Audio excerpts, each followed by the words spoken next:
Okay. Assuming I'm anywhere close to the end of the game, I should probably beat Pyre today. Black screen for a second. Because I'm a very prepared and cool person. There we go. I have enjoyed my time with Pyre quite a bit, actually. Maybe if I struggled during the rites, I would have had a bad time. but it is by far probably their most interesting world they've made yet. The Hades stuff gets to be. I mean, I haven't streamed that yet because I've been streaming these in order, but I like this a lot. I had not seen that Sandra in some time. She has not changed a bit. It seems she left something for us, did she? Oh. Wait, didn't I see this already? Thought I did. That's fine. I will put it on him. Right, yeah, I only have so many more left to do here. Everyone has their little thing. I don't think I'm recruiting anybody else. I could be wrong, but you know.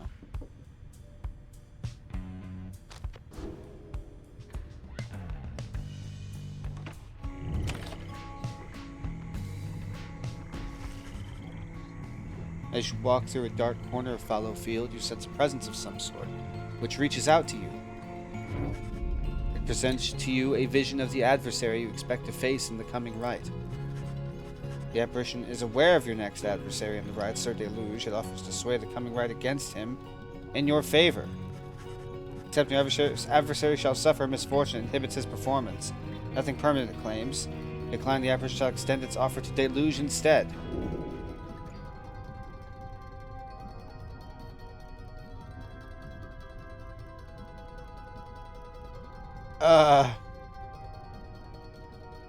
Yeah, fuck him. You thank the apparition for its generous offer and accept what it proposed. Normally the apparition folds in on itself and disappears. As you head back to the Black Wagon, you can't help but wonder what exactly it intends to do.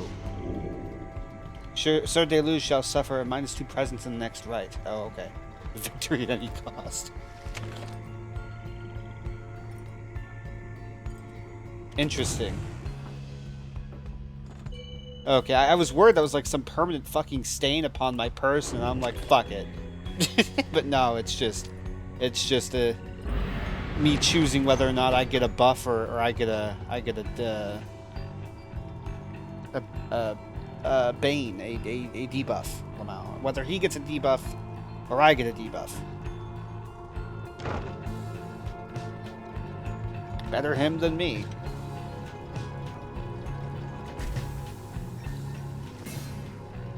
Stop the wagon now. What? The Black Wagon has shuddered to a stop en route to the pit of Millith. There is some commotion as Volfred motions for everyone to be still. There ahead, it seems we have a visitor.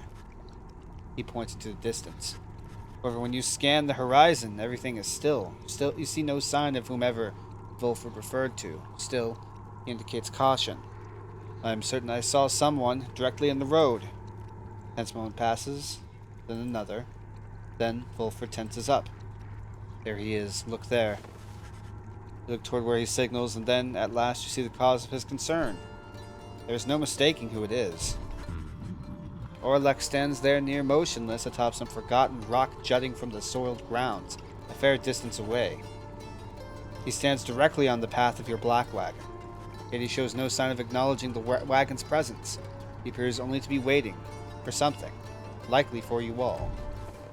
Volfred gets your attention, quietly. Well, my boy, I'm open to suggestions here. Orlek likely hasn't come to pay a social visit. I think I will hail him. The Pyre Choir sings, it does not sing. I have no authority over them. Good morning, Ruffy. Let me, unprofessionally click an object on my stupid mobile game real fast, so I can get it to start auto-battling. There we go. Also, unprofessionally, let me, yeah, there we go.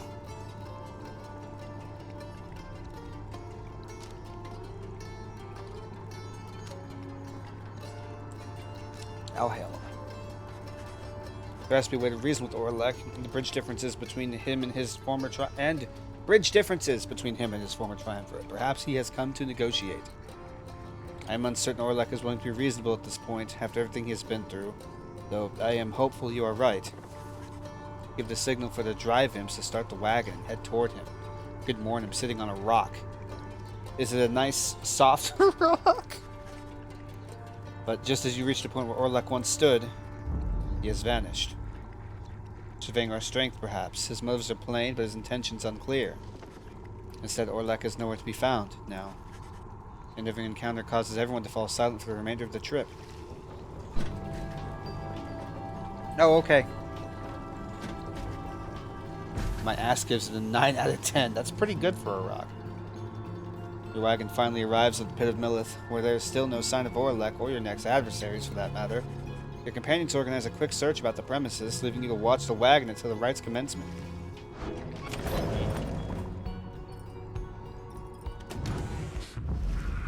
Something is wrong? Oh, someone is here, alone with you.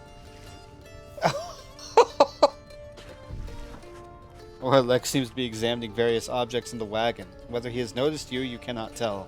What he is doing here and how he got in unnoticed, you cannot imagine. You watch him go about whatever he is doing, examining all sorts of things that you and your fellow exiles gathered on your journey.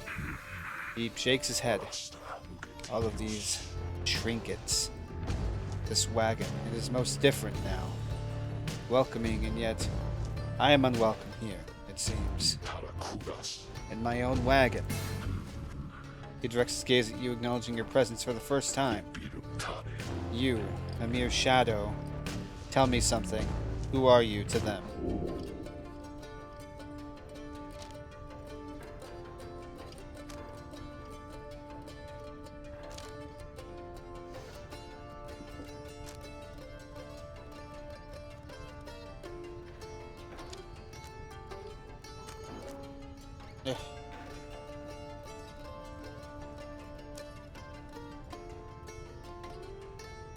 I want to say friend, but I also don't want to necessarily mislead him and not tell him I'm the reader.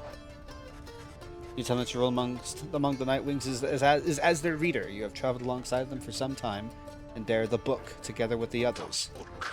You're a fool then, reader. You let them use you willingly. Relate to them a message for me, Shadow. Tell them, I shall have my night. He strides right past you toward the door, then he turns to you again, once more. I shall have my night. Then Orlek is gone. Okay. Several of your companions return as you exit the wagon. You explain what happened. However, none of them saw Orlek. I believe you, my boy. Orlek, he is unwell. It is good you did not come to harm. Now, let's make sure the same can be said of the wagon.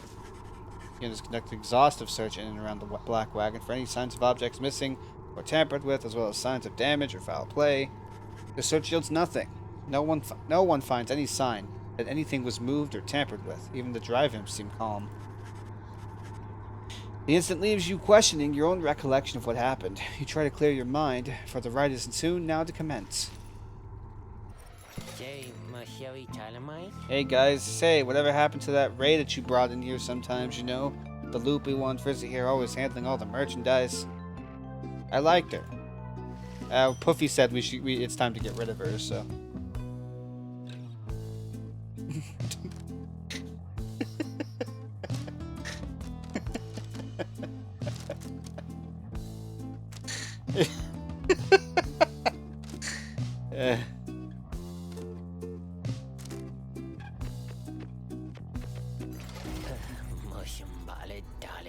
Just the way it goes sometimes, eh, Dad? Oh, I just realized the little fucker he's on is like a big snail. Wait. He's like a snail goblin. What the fuck? I've never sat here and fully comprehended or respected or appreciated just what he has going the fuck on. It's quite a bit he has going on here. What the fuck? Isn't that big fucker's dad? Yeah, I assume so. I never realized that's... Okay.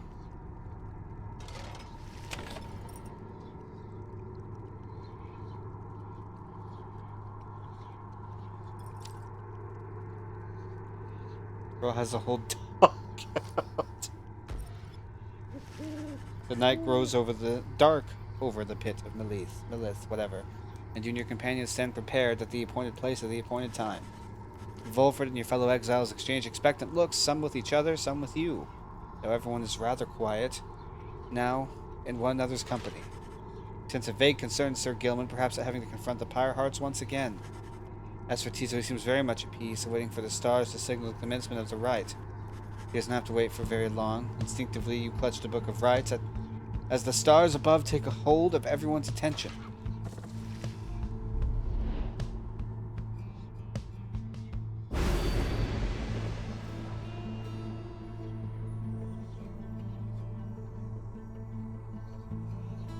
Shell solution for the bench. Yeah.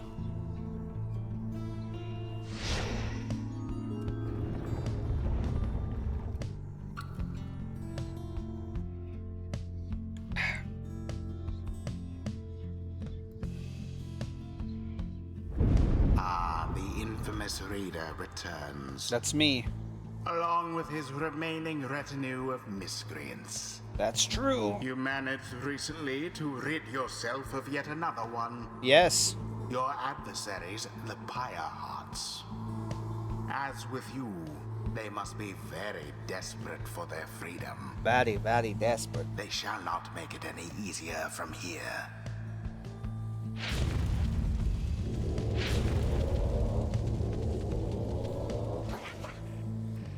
You come to torment us? Have you any idea how afraid of you we are after last time? The Pyre Hearts, let us show them what the Night Wings can do. Choose quickly your triumvirate. Oh, okay, I'm not choosing who to get rid of. I'm just choosing who I'm playing as. Okay. Volfred.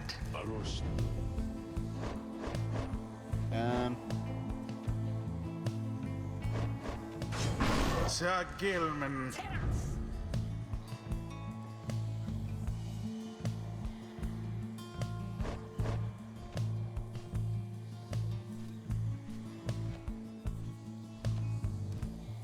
Wait.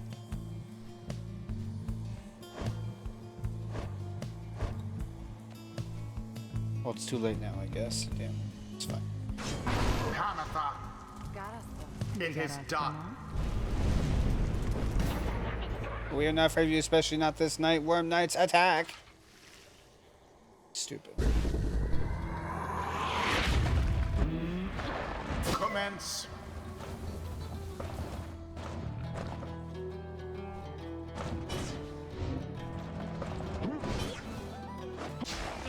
Well, now that was exciting. Oh. In honor Nice. of the scribes.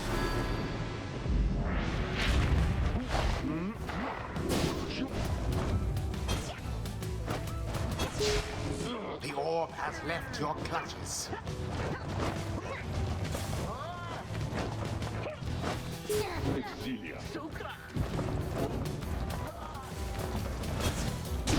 Magnificent!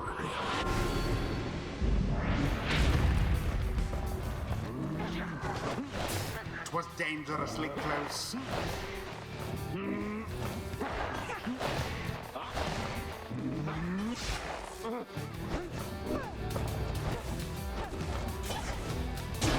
Kamatha has doused the flame. Magnificent! Welcome back, Robbie.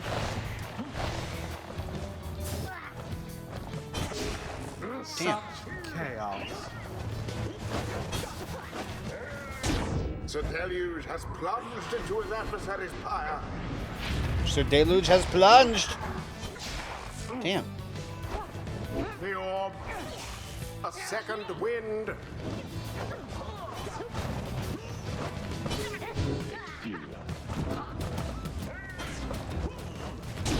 with grace. Just make it quick and painless on this night because this looks like it's over for us pretty much. Jesus Christ. That cravens a deluge, doubtless using exile as a means of shirking military service.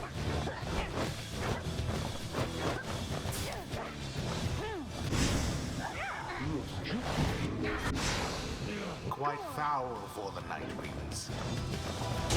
That ought to wake you up.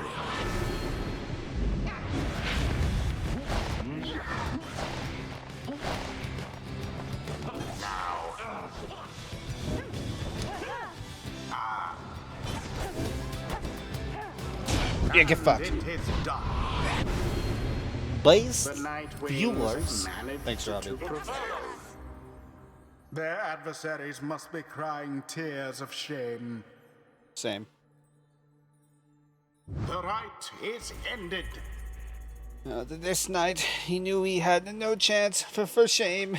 Jesus Christ, poor guy. Bask now in the wisdom of the scribes.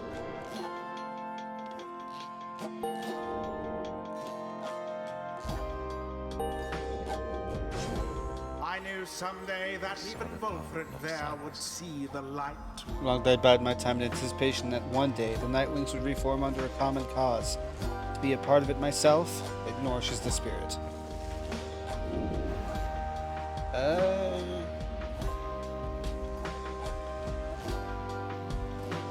I can explode the sprout.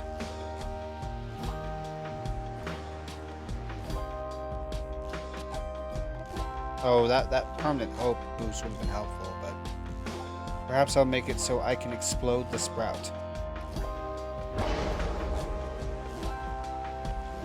Now take your sordid business someplace else. Jeez.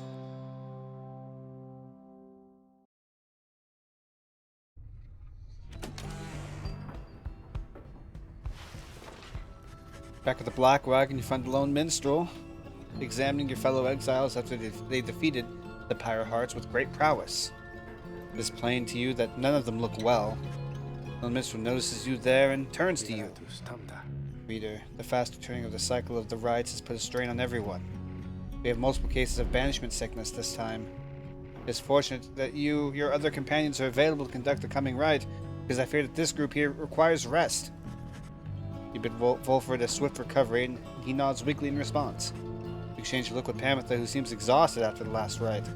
As for Sir Gilman, it is clear to you that he wishes to be left alone right now. You leave the lone minstrel to look after them and turn your attention to the stars that remain shining in the dark outside. Who does that leave me with? Stars yet shine for you, revealing various paths forward. Oh, okay. I was gonna say I only had 5 characters. You can't put 3 of them sick.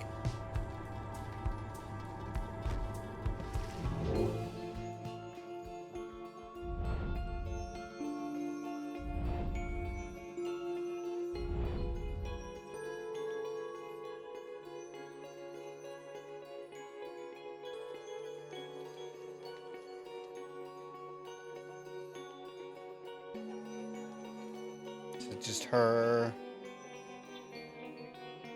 The other demon man. That appears to be my only 2 options.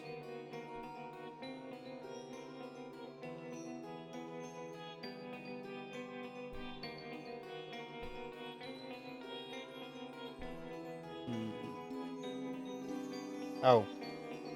Or the withdrawn. Withdrawn. Or...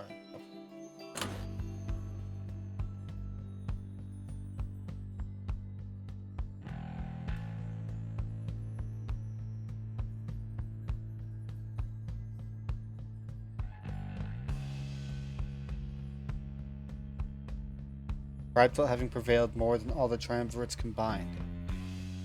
Except his win record is 10, and the withdrawns is 11. What is he talking about? What?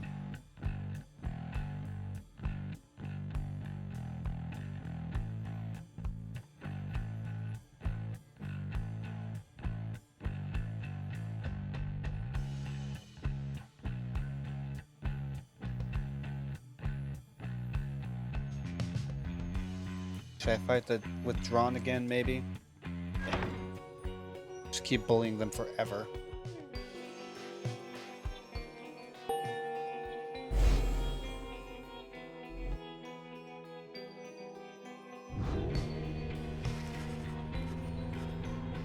The stars revealed to you a path toward the cairn of Haub, where the rites shall soon continue. A morning your travel shall continue. For now, everyone needs rest.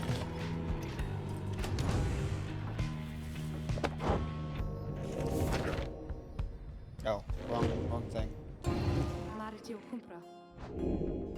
Nope, nothing.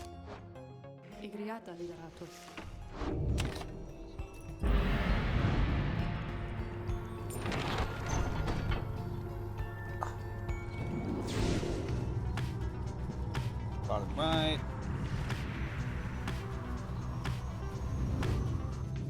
Lick sand. Emphasis you can sway the coming right against the withdrawn in favor here. Essentially may find something of value here. Sure, we'll do what Amethyst is talking about. Words.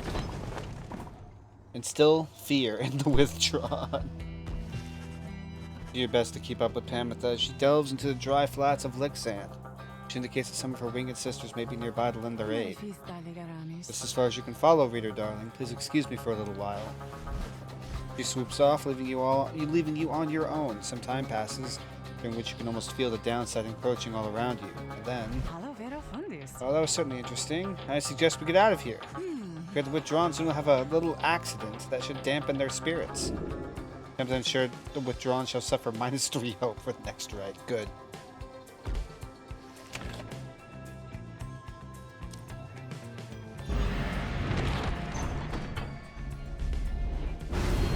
You are nothing, reader. Nothing but a mindless cripple. Whoa! Your every action is a stain upon the legacy of the 8 scribes. Fuck you, man. The rites have been a long-held secret to keep out those such as you. You wake from what little sleep you managed this past night. Jesus. Once more the voice tormented you within your dreams. You attempt to rid your memory of it. The voice truly is that of the Archjustice, and Drubble is the Why don't I know what the fuck IX means?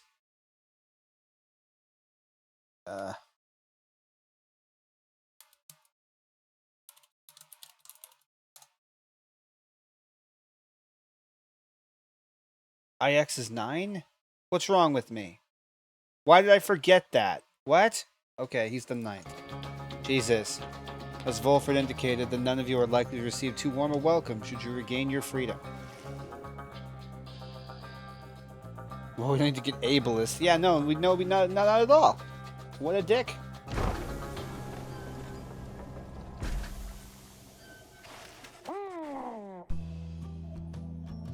A messenger imp with news and rumors from the other side somehow tracks you down in the barren wastes of Jomir Valley.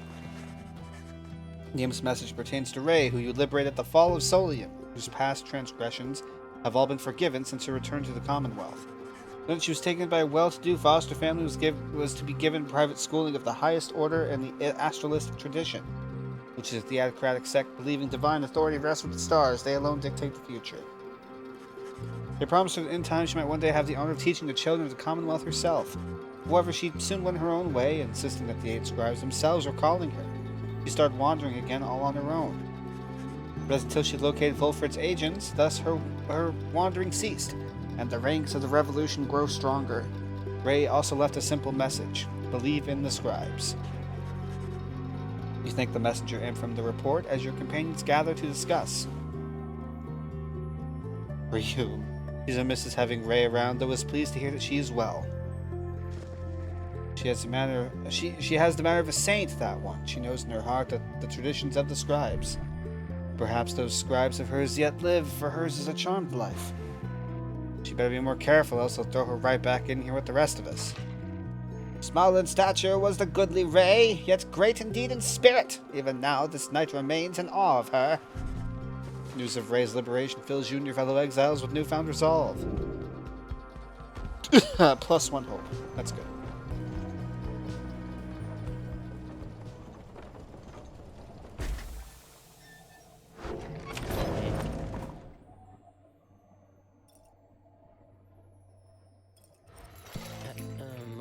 hey guys, make sure you're here again. Let me guess. The finest steel's on the downside. That's what. Am I right? Cool. Goodbye. Maybe some other time then, guys. Yeah. Maybe. As the night sets in above the cairn of Haub, you take a solitary walk about the grounds, as has become your custom. This time you venture somewhat farther than usual, however. In the darkness you see one of the withdrawn, not very far from you. She notices you then, and reaches for her mask. Thou reader, a power which we sensed beyond the night wings, know thee that his presence shall engulf thee, and look thee not upon us. Think thee the 8 scribes are watching? Nay, 'tis Yaslach. He alone watches, he alone waits. The exchange is brief, and Umilhi leaves you then to join her companions. Even as you see the stars begin to signal the commencement of the rites, you rejoin your fellow exiles in all haste.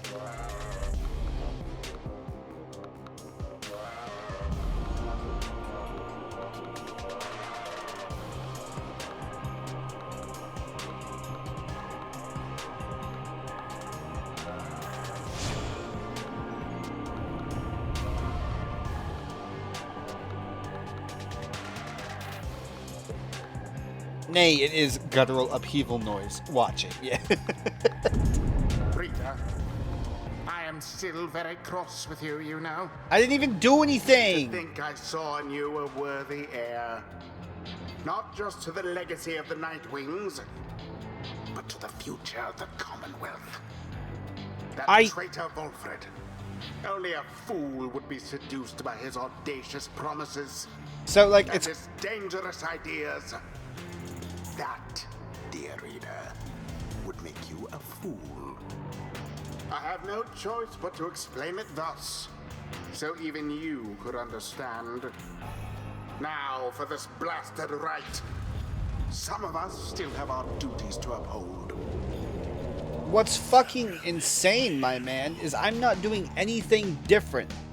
You're just mad at me because you didn't know who was here. It's crazy.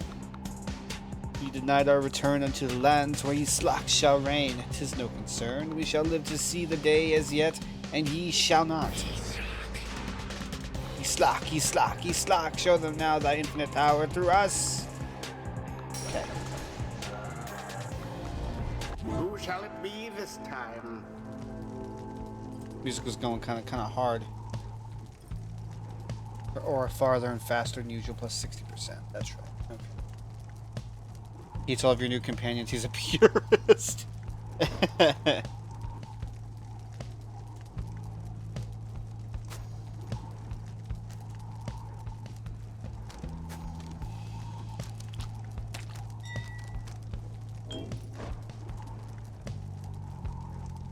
Oh, can I not?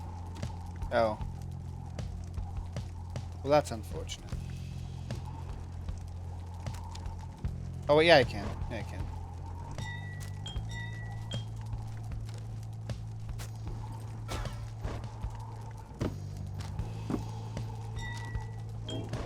There we go.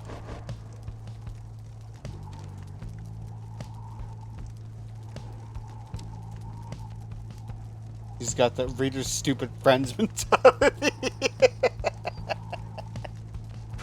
he misses Reader the human one. That's the only game in the entire franchise he likes.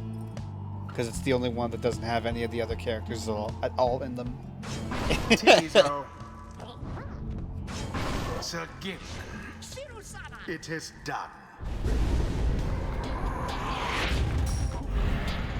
'Tis taken. Commence. I'm so stupid.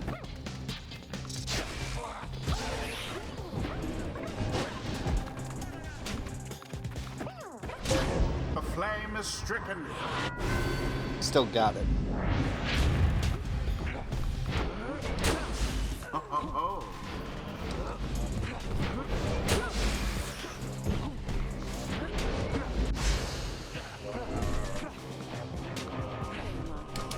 You're such a fucking shit stick. Still gotcha. So eat my ass.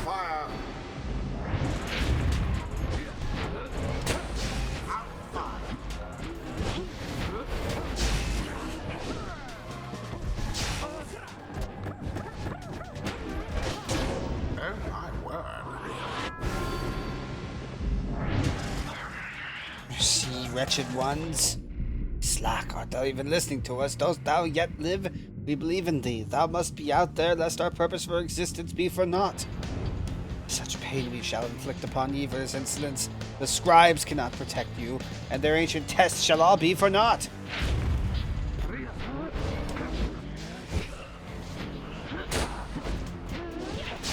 Damn. Goodbye, Jodariel. Did you fucking talk to Jodariel like that? Fuck you. Headlong goes Sir Gilman into flame. Once more like that, and we are finished here. All for naught. And it is done. Yeah, fuck you, man.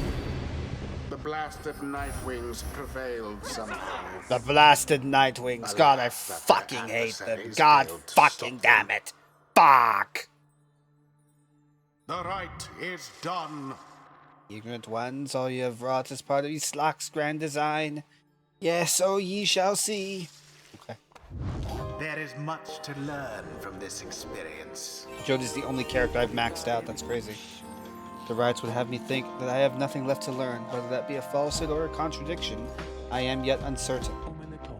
Nonetheless, I shall press on, for the limits of my mastery shall have always exceeded my grasp, and I expect they always shall.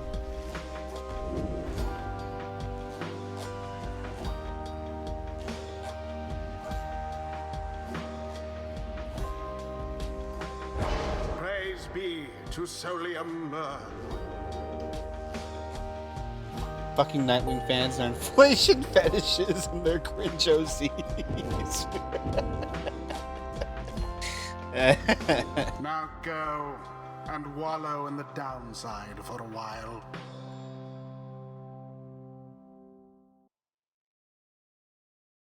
Tizo does become a balloon when you fly. There proves little time for rest as the Black Wagon There proves little time for rest at the Black Wagon after your fellow exiles vanquish the Withdrawn with great prowess. Those afflicted with banishment sickness seem to be doing better at least, and express gratitude to Jodariel, Tizo, and Sir Gilman for their efforts. Just as the lone minstrel appears before you, no words escape his lips. You can guess full well what he has come to indicate to you, and follow him back out into the darkness. The stars above seem to be few and fading, and yet one still shines defiant. Okay.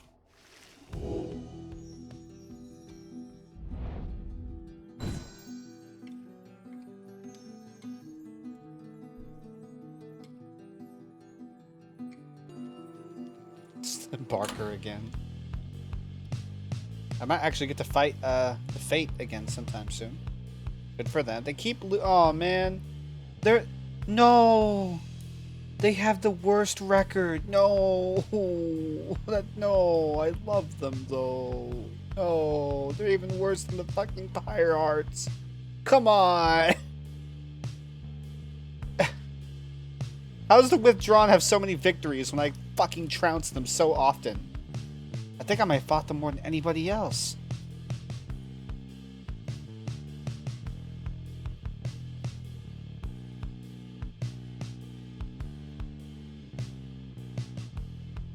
Yeah, 0-4 is their record. I have indeed fought them more than any other fucking group. And they somehow have the most wins. That sucks.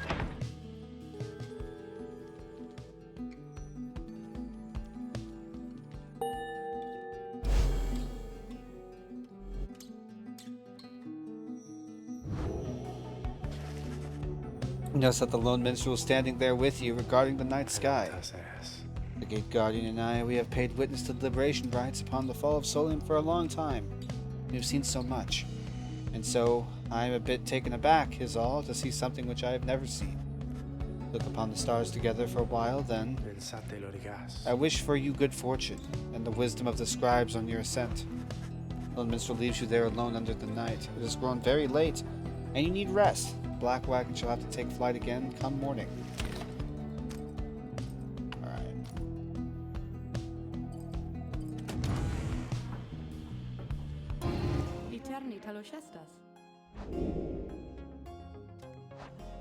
Igriata ligeratus.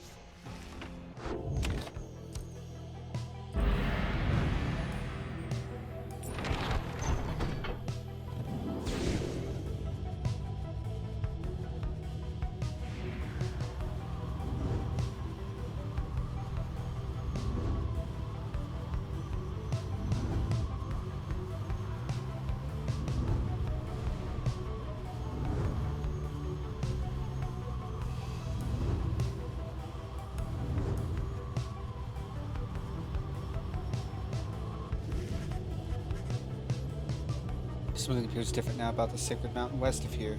Lands near Emperor's Ascent, Emperor's Fall appear ashen. On the other hand, the once precarious regions below, which you know as Temple High Road and Temple Cistern, seem swept clean by the elements. Wilfred observes all this alongside you. As though the entire downside now is well aware that soon the cycle of the ride shall cease to turn. Weather lately has been very much unusual, to say the least. In this case, however, it appears to have afforded us a bit of a shortcut. We should be able to make landing closer to Scribe's Gate now. Just as well, I think all of us are feeling rather more on edge these days. A swifter journey to the summit means that we can all conserve our strength for the coming trial. First of the two paths leading to the mountain summit. Bulford will gain favor. Favor? Jodariel shall gain favor. Maybe Jodariel. You arrive once more among the quiet solitude of Mount Elodiel. It appears that Barker and the dissidents have already arrived and along the other route.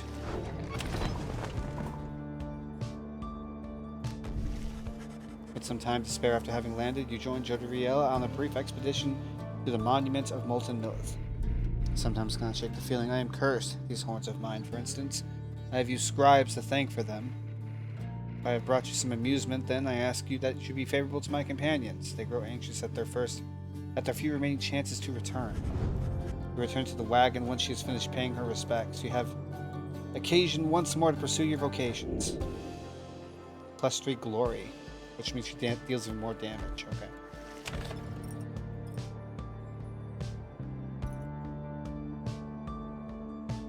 I don't know how much I can mentor anybody anymore at this point, but...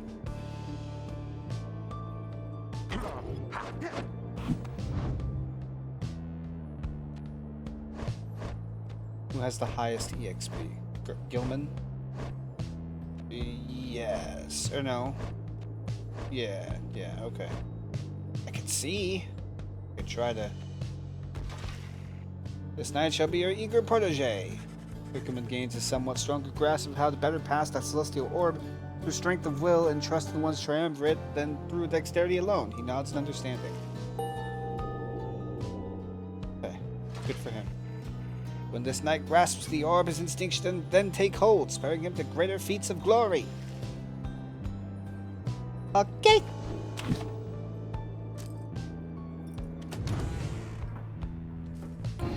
Eterni talos estas. Talos de cognitaris.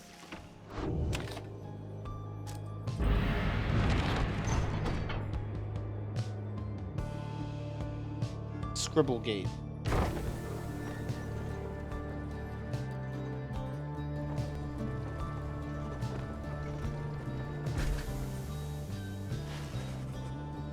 Again you stand before Scribe's Gate, where the gate guardian regards you all above an archway carved from stone. The exiles of the Nightwings, you must know that by now that once the stars no longer shine, the rites shall cease. For now, step forth. Except for you, Tariq. You stay right there. Greetings, Celeste. The Nightwings are prepared, and as for me, you should not blaspheme under the gate again. Do we understand each other, Tariq? Aye, Celeste, I apologize for my behavior before. I shall adhere more strictly to my duties. Be sure of it. Now, each of you come forth. Please state your names and what it is that you seek while crossing Scribe's Gate. One by one, your companions cross the gate until it is your time to do so, and you follow them in turn. The gate guardian regards you all, then waves you through toward the summit. Gate scribes bid the Nightwings welcome and go forth with glory. Am I free to accompany them, Celeste, or shall I remain here? She looks at them a while. You are free to accompany them, Tariq. As you will, Celeste, until we meet upon the summit then. I like the scribe's stupid fucking character design. The piercing yellow eyes go really well with his just completely like ash and white overall color scheme. It's cool. One more time. The time has come for the liberation rite, where one among you can go free if you prevail. Freedom is likewise at stake for your adversaries, the dissidents. As your companions gather under the fall, awaiting the commencement of the vital rite, the lone minstrel finds you and regards you in his calm fashion. Night is falling. These moments prior to each commencement, I must admit, they give me pause, knowing so much is at stake during the trial that is to come. Tell me something, would you, reader, to ease the waiting for us both. I have traveled far and wide, even beyond these lands. However, the Commonwealth. I know only one word in song. I know only through word and song. I sometimes think on what life would be like out there. If you were not ensnared within this place and free to roam your country, what would you have done with all your days and years rather than striving here under the stars?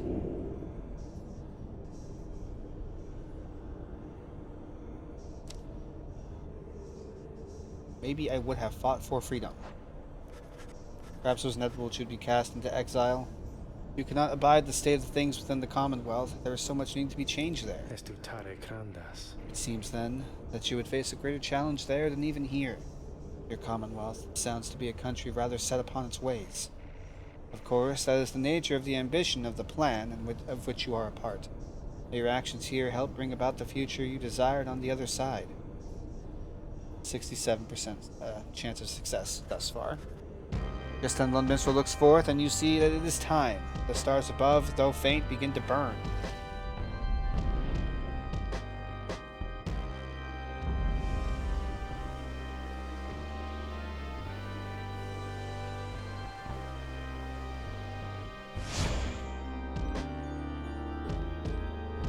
Oh shit, pump that again.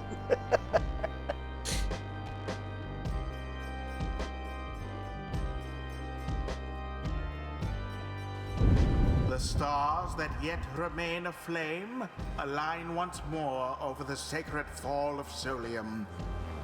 'Twas here that the 8 scribes ordained the glorious tradition in which you now participate.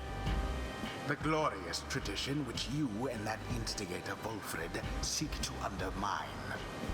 Swallow my entire taint, bro. Your adversaries in this liberation rite achieve instead what they desire. May the dissidents soon douse those flames of yours. Let us get on with the proceedings then. Dick. The pyres burn, and each of the triumvirates is present and prepared. I concur. The pyres burn, and each of the triumvirates is present and prepared. An anointed one of the dissidents, come forth now and declare yourself, and pay any respect you have unto your adversaries, the Nightwings. Barker bursts out from some hidden corner laughing as he paws at his mask. Real pleasure to be here, mates, truly. Barker Ash, Paws, come Barker, though all right. By the by, it was a real pisser getting here, you know. Begging your pardon, Barker Ashpaws, you thusly speak upon the summit of the sacred mountain. Oh my, terribly sorry to offend you there, lassie. I forgot we got the stars above up there to make me watch my language. Oh, let's get one thing straight, lassie. I don't give a bother for your sacred mountain, so you take it and you shove it. Me and my pack, we're here just for the laughs, you got that? The other side ain't any better than this one. We ain't interested in your freedom. But just the same, we're gonna get it. Take it from those wee little babes there so antsy for it. Okay, that's your Nightwings. You better put up a good fight here. I ain't gonna be happy, understand? Shoves his mask back on.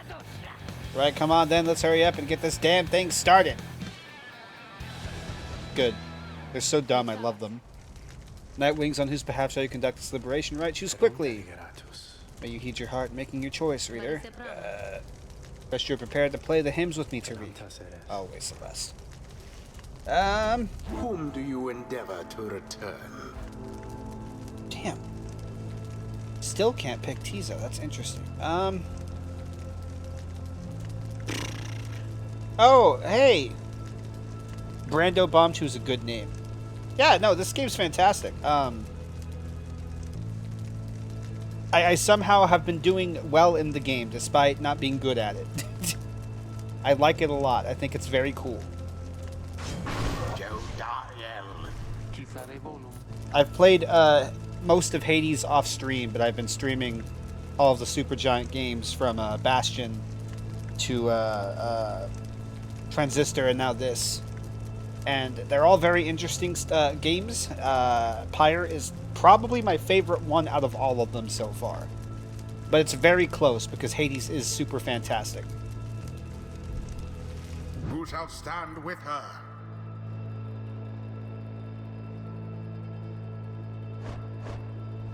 Time for Joe Dariel to be reunited with her adopted kids. Yeah, that was the main reason. I felt bad because I picked Ray last time. So, I feel like I gotta right that wrong. This one's more for you then, reader darling, and I suppose for her. Okay.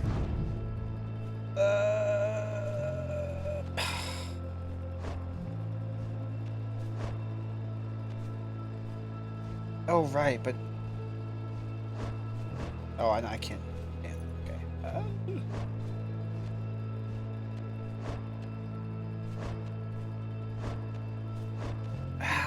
I'll do Gilman. I'm not good at using him for attacking, but I'm better at using him to, like, get by stuff better than Tizo.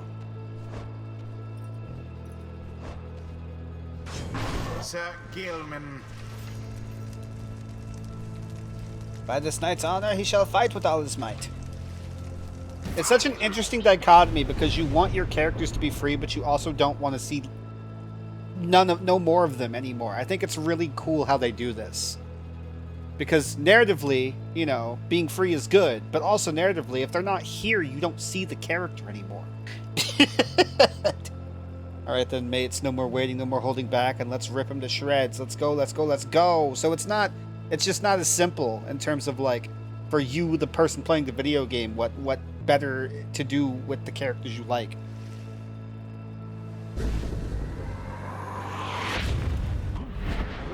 Commence.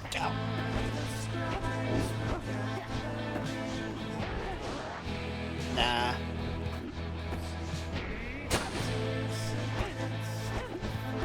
Yeah, get fucked!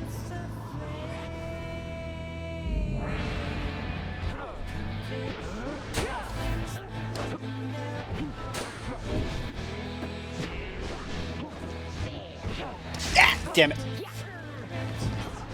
Oh, right, that's how he works. I always forget how he works.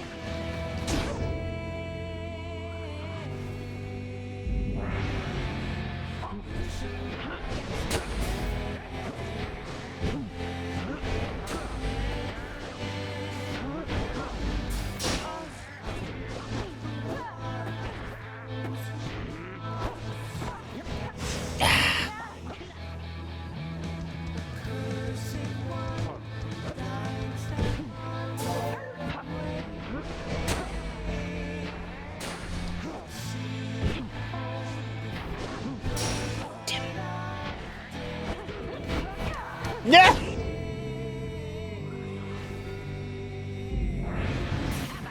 What now? Alright, mate. Something's gone right funny with that orb, as I can tell. Better laugh it up while we still can, eh?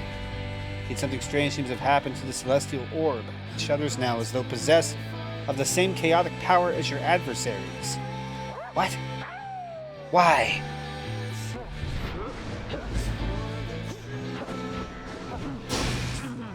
Damn it.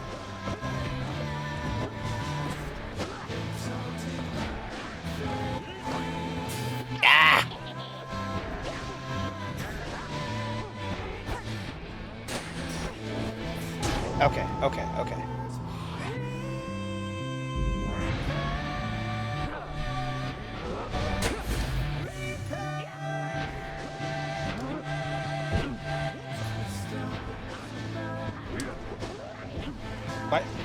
Why must I play the video game poorly? What if? Alright, now hear me out. What if I was good at the video game? Oh, shit.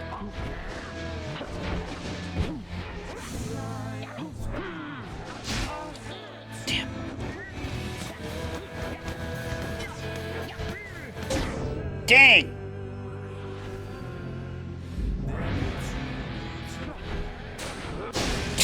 Come on, Exmo!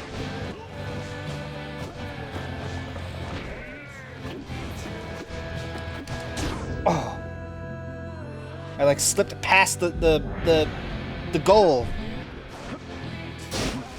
God damn.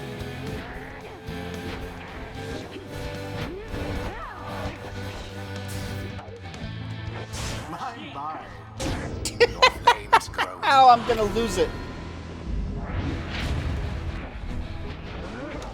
Jump! And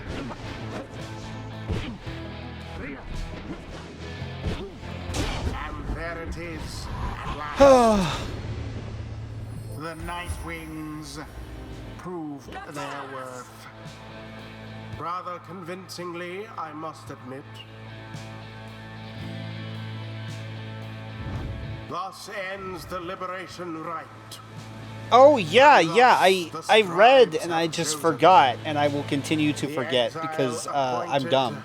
But like yeah, the music has different alterations depending on who you're fighting, and that's cool as hell.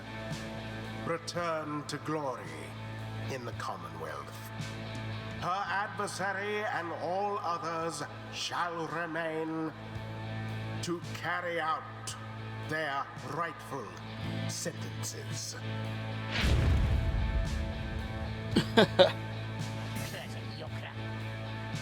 My only real complaint with the game, and it's not really a complaint, it's a whine. It's just me complaining because I'm a whiner. You know, if you play Hades first and you go to this afterwards, after playing, Bastion, whatever, but after playing Transistor, then there's no voice acting for the characters. And I can play games without voice acting, that's fine. But I'm streaming it, which means I have to read it out loud, and I suck at reading. What a joke here. I was thinking we were going to make him cry after all this. Come on, mates. I've right had it with this stuck-up place. So let's get out of here already, eh?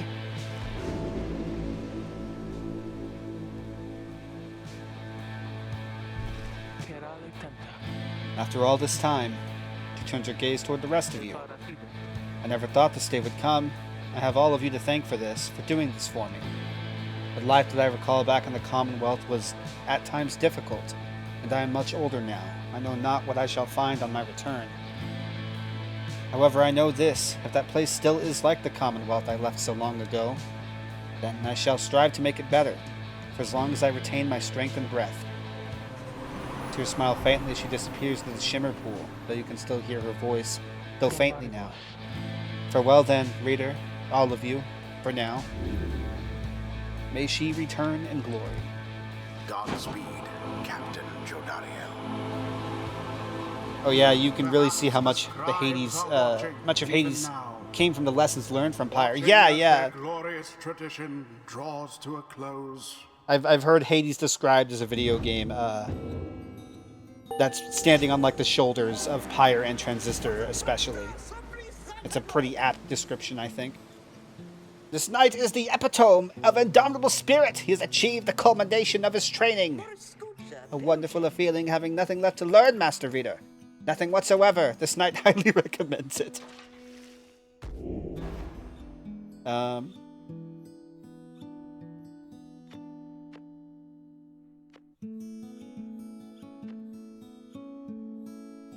Wider area of effect would be nice.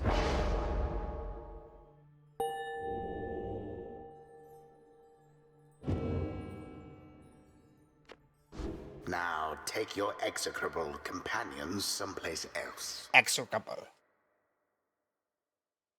You do not need a pair of wings in order to be free.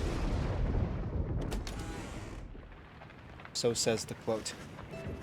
You prevailed in the liberation against the dissidents. Already does the Black Wagon feel quieter than usual without Jodariel, who returned to the Commonwealth.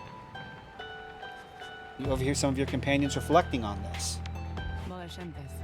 She's gone, just as I was getting to like her. Surely the good Jodariel would rather we celebrate than grieve. You wonder who, if anyone among you, shall be the next to go. Our plan approaches a key turning point. Let us ensure it soon comes to fruition. Not only for ourselves here, but for our companions and our loved ones in the Commonwealth. 76%. Damn, Jodariel made that number jump. Holy shit. We have little time now for reflection into this. Look yonder, reader. The stars demand we go already. Let's help them usher in the end of all of this. He turn your attention to the glimmer of the stars. Their current rate of disappearance suggests another liberation rite shall be coming very soon. The few remaining stars still shine for you. Find your way among them. Okay. I would adore a Pyre 2 where you get full voice acting, refined system, and 2 different sports to play, one above and one below. That would be very cool. I've been playing Hades so much off stream. But Pyre is just such a cool, unique experience that, like, I can understand why some people don't like it. Like, I get it. But, yeah, it's probably going to end up being my favorite out of all the things they've done, just because of the tone and the world. And Hades is very cool, and I'm not going to sit here and, like, shit talk Hades, because Hades is right there neck to neck with Pyre. I think Pyre just barely is beating it for me in terms of tone and the message and all that. But what was the point I was going to make? I'm just kind of talking in circles now. I like it a lot. I would love to see it get a sequel or some kind of successor, even if it's not necessarily exactly the same, if it's the same sort of idea. Because I know that Supergiant rarely does sequels. Hades 2 is like the first one they've ever done of that nature. Use my 3 options? Yes. I want to fight the Fate again. I miss them. I miss the Fate. The only reason I wasn't ever fighting the Fate is because I wanted them to get a chance at the Liberation Rite again. The final the thing. But they're like my goat because he's just such a nice old man, but they keep losing.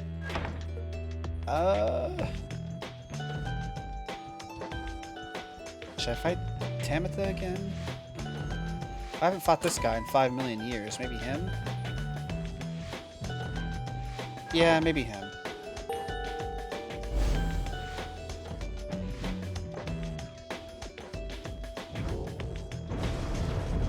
Now the stars bid you return to the Hulk of Ores, or Ors, I don't know how to say it, where you shall stand against the Tempers once again. I have more hours in Hades. I think more about Pyre. Yeah, exactly.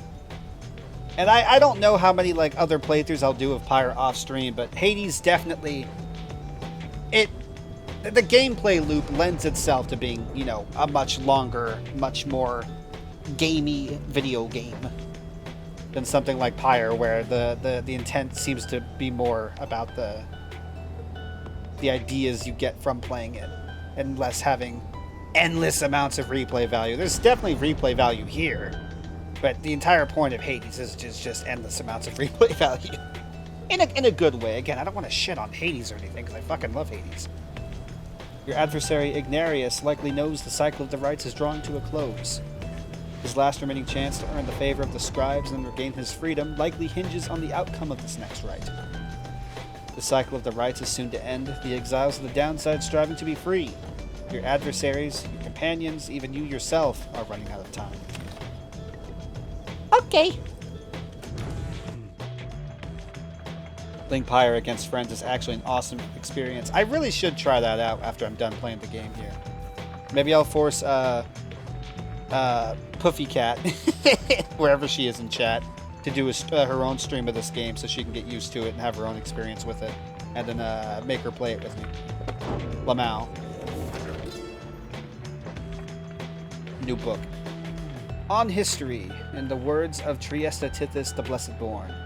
This book cannot accompany you. If you shall earn your freedom, it is to remain here for your successors, for it is bound together inextricably with us. There is no sorcery, however, to prohibit you from spreading forth its teachings. We charge you to go forth and share what you have learned along your path. Reveal not the rites themselves, nor the existence of this book. Transcend its bounded limitations, for it cannot be transcribed. Any such attempt shall fail. Beware of those who would dare to read it on the other side. Under their guise of seeking wisdom may yet lurk a darker desire to undo that which we strive to do. Oh no!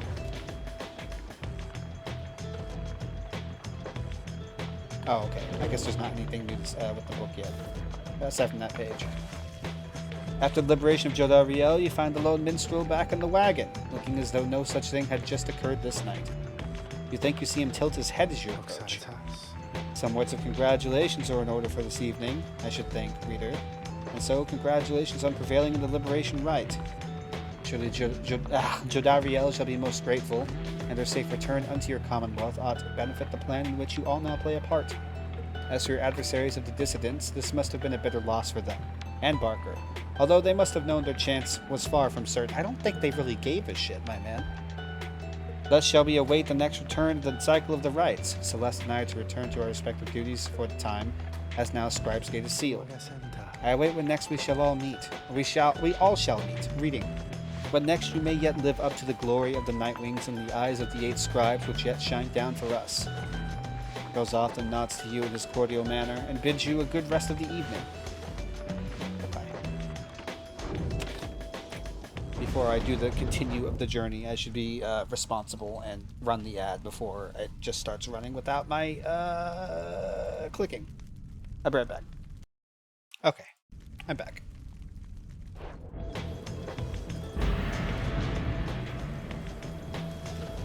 At dawn, your companions are prepared to depart. Everyone is silent. Your travels will take you back to the Hulk of Ores, but soon after, the stars shall draw you here again.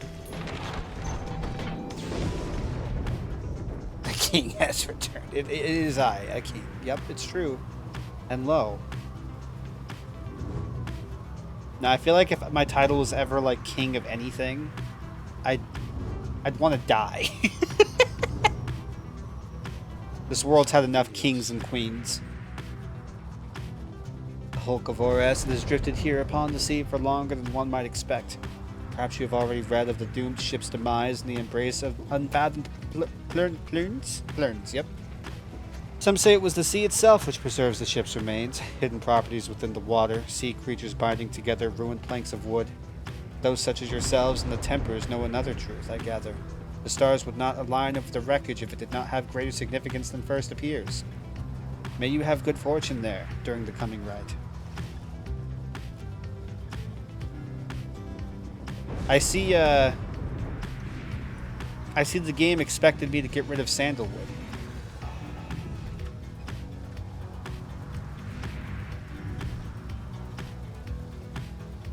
Pursue your vocations, or contain riches. I guess pursue my vocations.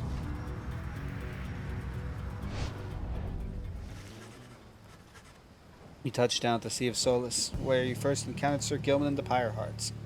You soon shall carry on thy sea, though for now you have some time to spare. Okay.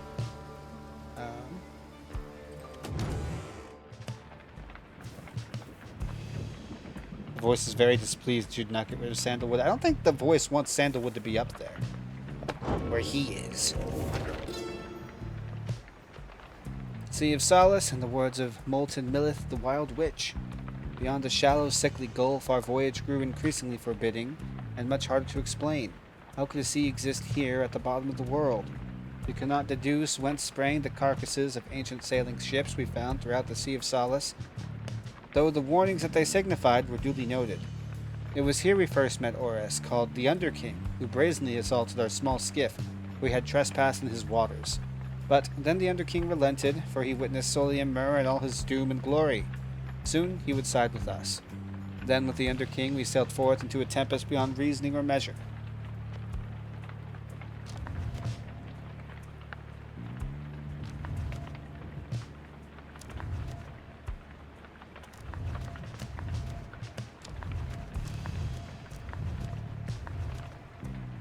Okay. Eterni talosestas. Nope. Venta visetame. You volunteered to serve at the immeasurable depths around the Black Wagon together with Tizo and Volfred. Tizo was eager to come along with you and Volfred. Okay. The search turns out nothing much of note, though wandering with Tizo and Volfred provides reprieve from a long day of the road. Together you return to the wagon in somewhat better spirits. You should have time remaining for which you may pursue your vocations.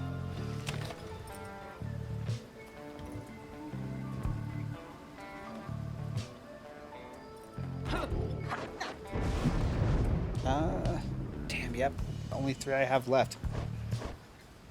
It's tragic.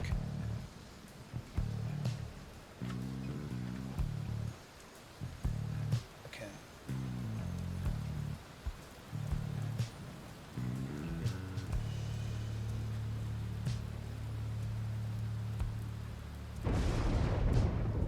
And I just got +8 quickness. That's right.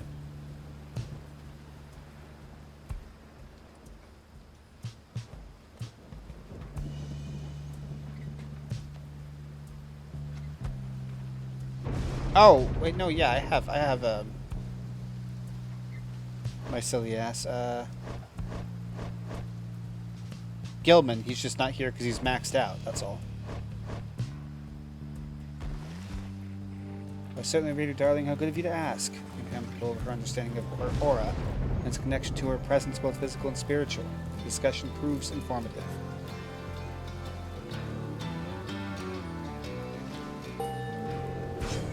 Good.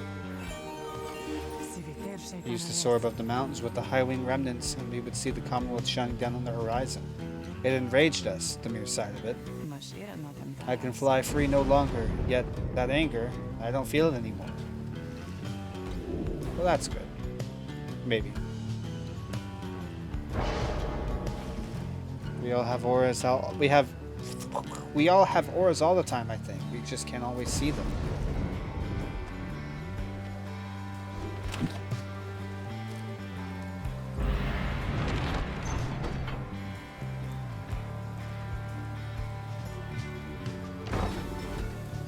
Let me, perhaps I will mute, but let me get ready to slurp on a smoothie. Where smoothies deserve to be slurped.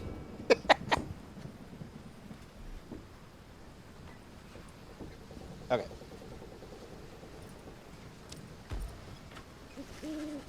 Right now, having to make preparations for the rites has become second nature to your companions.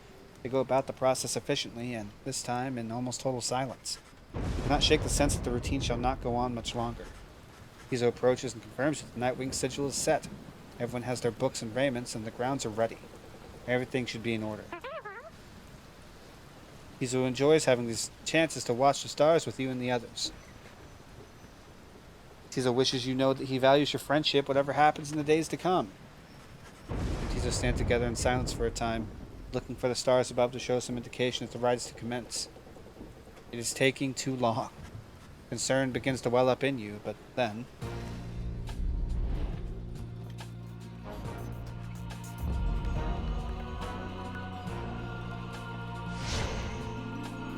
Don't you want to make it harder? Asks the video game.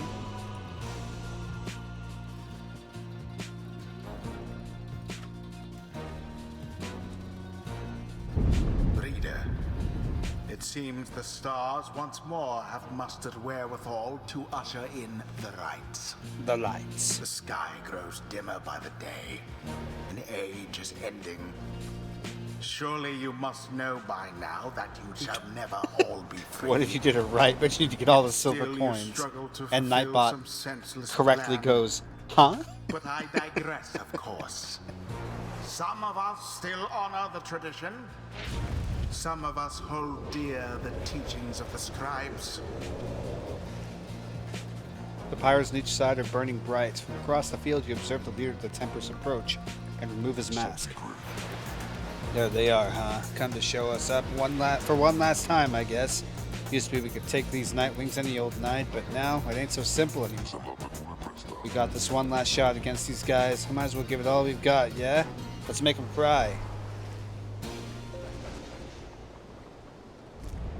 Choose now, your band of traitors. Stop being such a little butthole, my man. Wolfred. Arosta.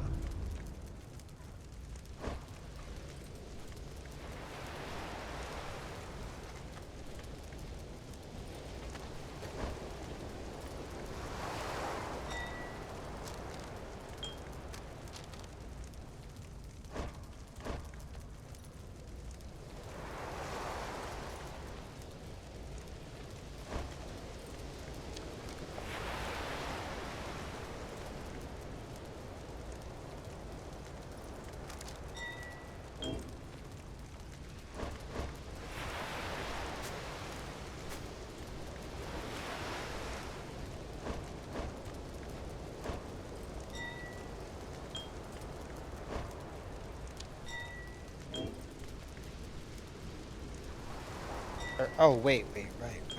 Hold on. Oh, was it just... Oh, right. No, okay. I'm so silly. Okay. Tizo.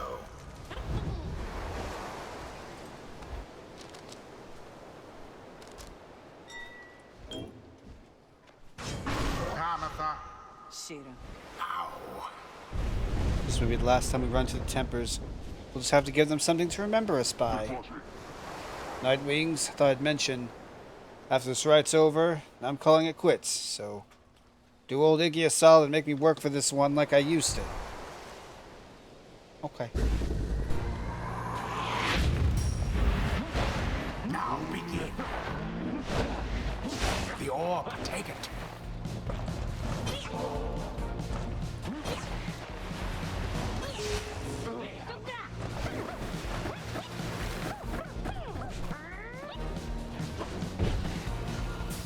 A mere attempt.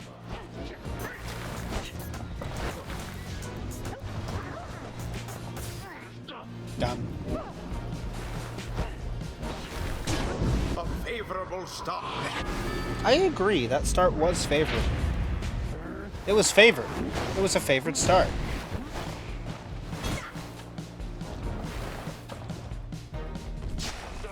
Sorry, Wolfred. Sorry, Wolfred. Fuck you, man. Their Pyre shan't survive much more of that. The Nightwing shall prevail at this rate.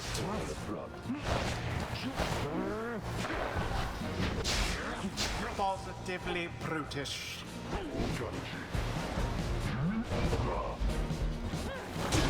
Their flame has died a little.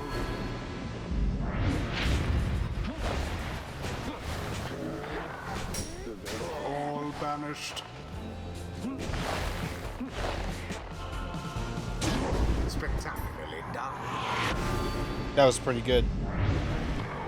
You Nightwings, you've been practicing, ain't ya? What about you, Iggy? You're just a washed up old goat. You're through. How long you gonna keep at this? Getting weaker and weaker. Worse and worse. Oh, fuck. No! Come on then, Nightwings. Finish it already, will ya? Soon we wrap this up, soon we all can catch some shut-eye and put an end to this damn day.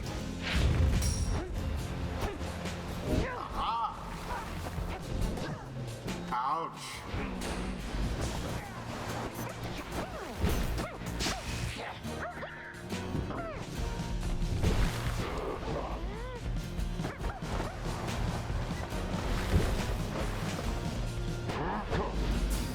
There goes the orb.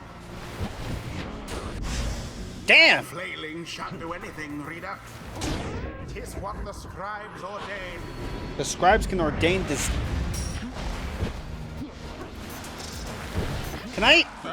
Damn.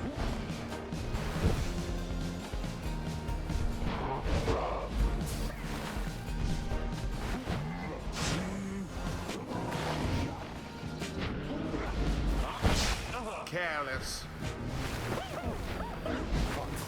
Oh my god.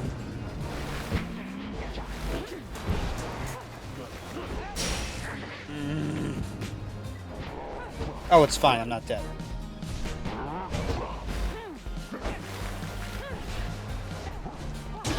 Her wings have served her true. Now go He's on, so good, so goddamn small, dude. How does he live being an orb? He just does, I think. Piss and shit and vinegar. Wings go. God damn it. 'Twas but a little splash.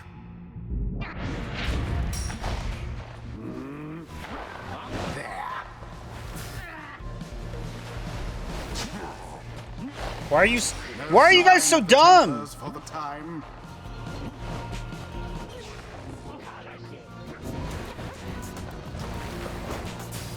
Somebody get the orb.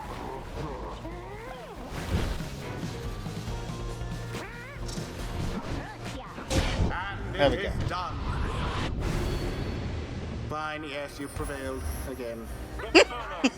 Most excellently done this time, I must admit. Such a a range of mixed emotions, mixed messages. Well done, Nightwings. As for the Tempers, though they fought us fiercely many times, I doubt that shall be enough. May they find mercy in this land. Many times. I was like their second attempt. Tizo is pleased to have prevailed, though he wishes that the Tempers find their peace. I guess that's that. The Tempers, they won't have much of any chance of getting out of here anymore, will they? Hey, Tempers, I was willing to go out on top, but I think it's time we called it. Come on, let's go drink to this. Got something I've been saving just for a special occasion. The rites do tend to teach something of trust. Pamitha cannot rise in rank. Okay, got it. Thanks. Be gone now from my sight.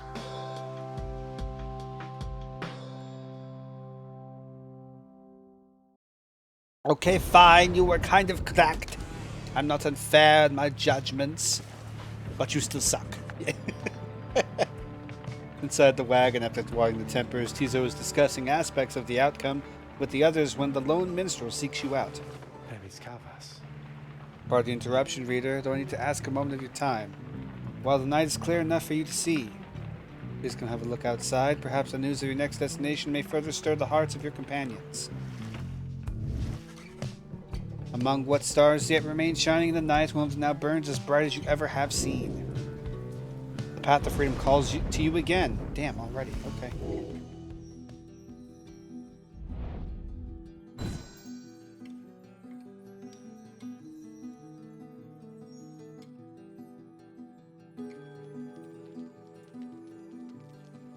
The Chastity? No! I don't want to fight the Chastity again. What? Piss off.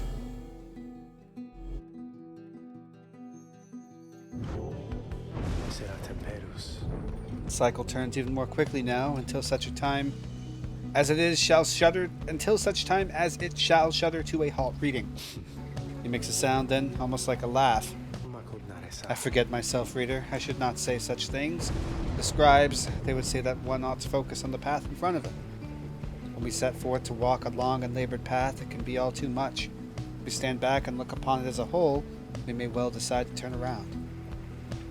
But if we begin to walk, whilst casting down our gaze, and whilst resisting the urge to look too far ahead, we may make steady, careful progress. Soon enough we may arrive where we endeavored. The minstrel bids you a good evening. We had best retire for the night, for when the first daylight comes, it shall be time again to take to the skies.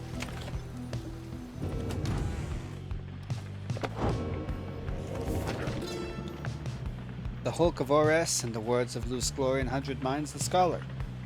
The Dazraban was first of many river ships to vanish in the downside, although presumptions of its loss were not inaccurate. Reading. The doomed ship and her valiant crew had charted half the Sea of Solace ere the end of their brave voyage. The sea titan unfathomed plurns, were not fond of vessels sullying her sea, and split the doomed ship with a single swipe. The ship's own shattered prow would later end the sea titan's cruel reign, as the boastful Underking loves to recount. The stars themselves must have been moved by this. That point within the sea, now sacred, has the stars dancing in homage every now and again. Okay.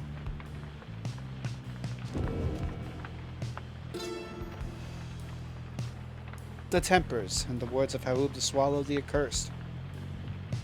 Mur the Horned One formed the Tempers upon his own ideals. Ingrained in this triumvirate are basic truths about the dual roles of strength and gentleness.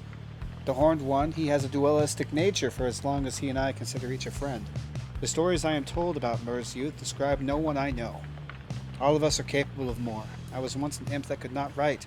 Mur once was a man that could not think. The Tempers once were ordinary folk. Now they rise to greatness, always striving, never overreaching. They're not like Mur himself, rather they are what Mur wished he could be.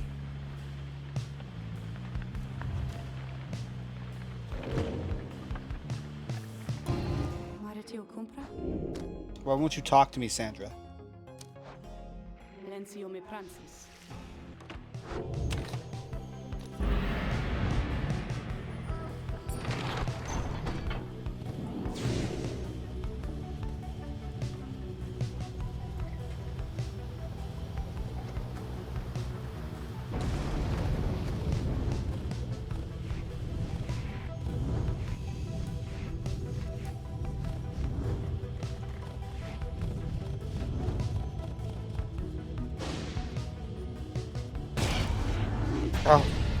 Your wagon reels from the impact of some sort of massive object slamming into it mid-flight. False Nightwings. Orlek calls down to all of you from atop his wagon. Again you seek to climb that cursed mountain beneath us. Again you seek to take my rightful place. I should send you crashing down to it that you might fall as I have. He stares down at all of you. But I shall not. Rather, we shall meet upon the summit, ere the last cycle of the rites is ended. Until then. Okay, bye.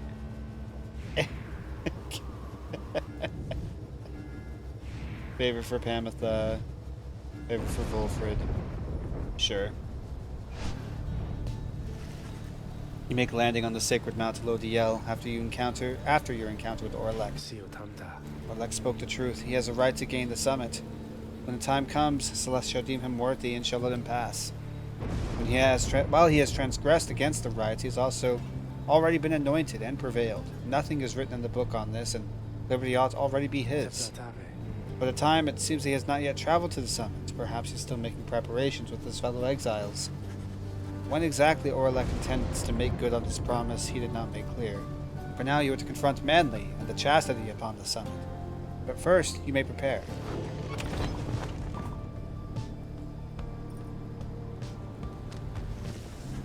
Later that afternoon, you accompany Volfred to the sublime grandeur of Temple High Road, to the monument of Luz Glorian. Faith is all that brought me all this way, and yet I have great fear about the outcome of our plan. The 78%, we're doing good. So many here and in the Commonwealth have put their faith in it that should we fail. But no, we will not have failed. We will not have failed. Return to the wagon after he's finished paying his respects. The summit awaits, but first there's time to continue practicing your vocations. And Volfred got +2 presents.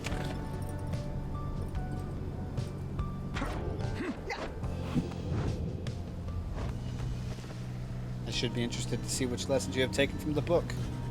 You ask Volfred to explain to you in his own words the histories of the 8 scribes and speak to how their varied backgrounds formed the basis not just of the rites but of the Commonwealth. Okay. I sometimes fear the spirit of the teachings of the scribes is already long forgotten back where we come from.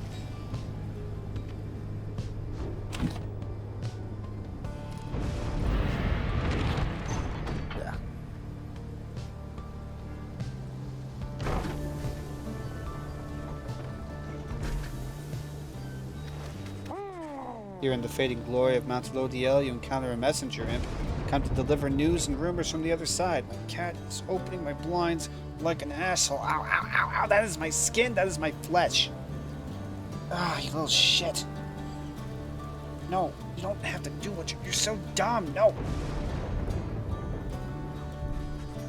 The news this time pertains to Joda Riel, whom you liberated at the fall of Solium. I learned Joda Riel's past transgressions have all been forgiven. She soon is to be reinstated on the blood border, on the presumption that she won her old status back. In fact, she was offered an especially prestigious leadership position in the First Vale, where demons such as she could not be seen in the streets. The blood border platoon shrouded in secrecy, other than the famous results of its operations. But she refused the gesture, rather bluntly, the report suggests. Instead, she sought Volfred's agents as well as several of her former fostered sons and daughters, and so the ranks of the revolution grow stronger. Last part of the messenger imp's news must have been damaged in transit, though it appears to be in Joda Riel's own words. All you can tell is that it says, await. You thank the messenger imp for relaying this information. Your companions are excited to discuss the news. Tizo's fired up about the news of Joda Riel's return into the Commonwealth.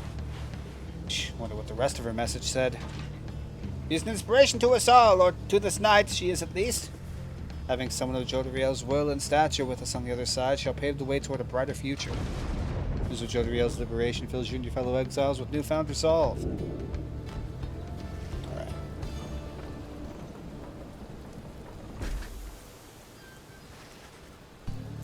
We returned once more to the Scribe's Gate, where the gate guardian awaits under a dim sky. The exiles of the Nightwings and you, Tariq. This will be one of our final meetings. Greetings, Celeste. The Nightwings are prepared, and afterwards I would have words with you in private, if you please. Seems to be rather late for words now, Tariq, but I shall hear them once your charges cross the gate. Now all of you come forth. Please state your names and what is it that you seek whilst crossing Scribe's Gate. Once more your companions cross the gate, one after another, and once more you follow them in turn. Celeste regards you all, then waves you through toward the summit. The 8 scribes bid the Nightwings welcome. Go forth with glory. And Tariq. Aye, Celeste. You may rejoin the others in a while. For now, I would hear those words of yours. Certainly, Celeste. Everyone, I shall see you shortly. They like each other, I think, guys. Just maybe.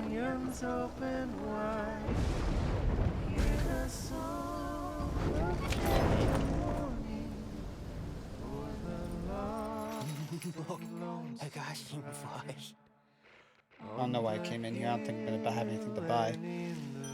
I have 50 gold.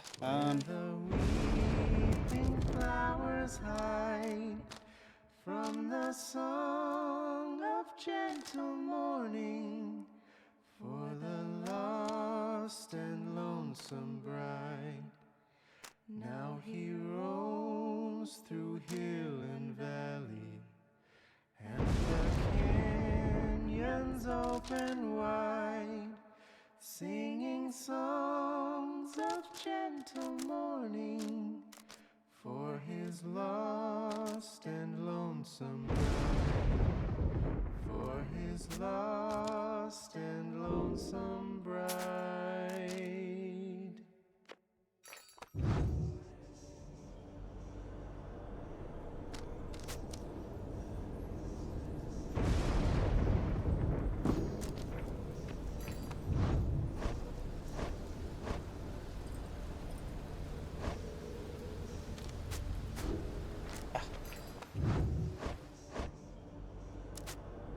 Okay.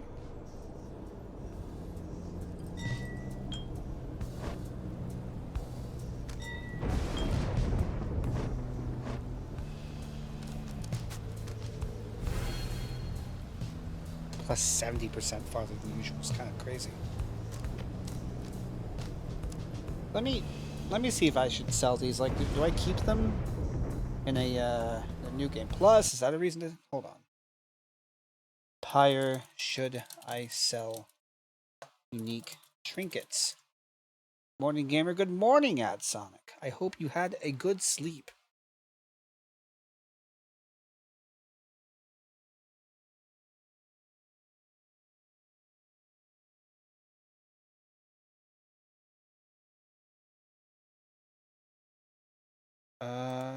Seems like there's no reason to not sell them.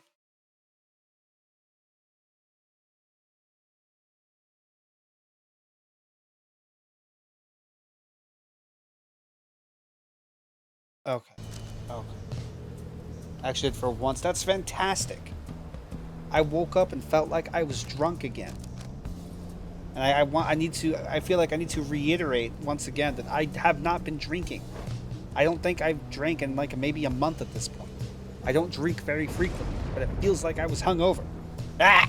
I'm okay now. It's like for like an hour and a half, my head just feels awful. It's...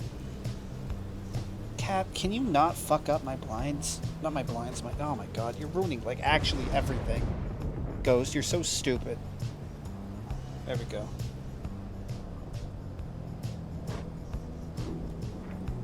I think part of it was like I woke up like an hour or like half an hour prior to having to actually woke up, and I had to pee. Ugh.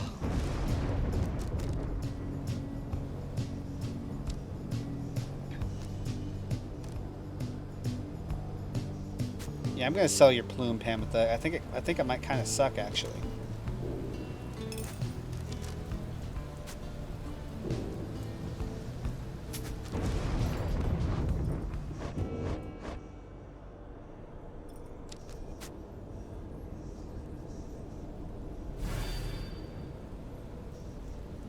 Okay.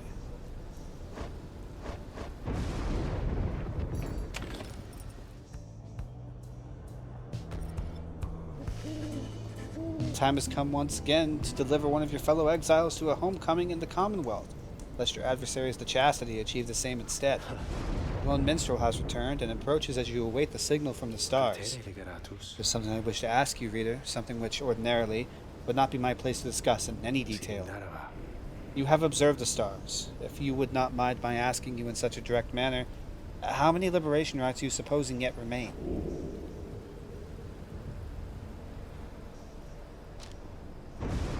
2 remain, I think. You tell him that the logical deduction would be logical. It's a feeling, actually. I'm operating off of vibes and feeling, which you have been able to make based on all of your readings of the stars of late. There shall be one final liberation rite after tonight. I concur with your evaluation, reader sir. I wish to make certain that you were aware, so that you and the Nightwings may yet make the most of your remaining time together thus. As to what shall happen once the final liberation rite is ended, we soon shall both find out. But lo, it seems that we are called upon once more. Look forth. Good vibes, table.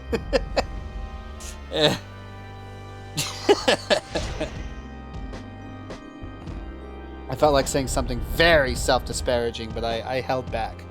I held back for the good vibes.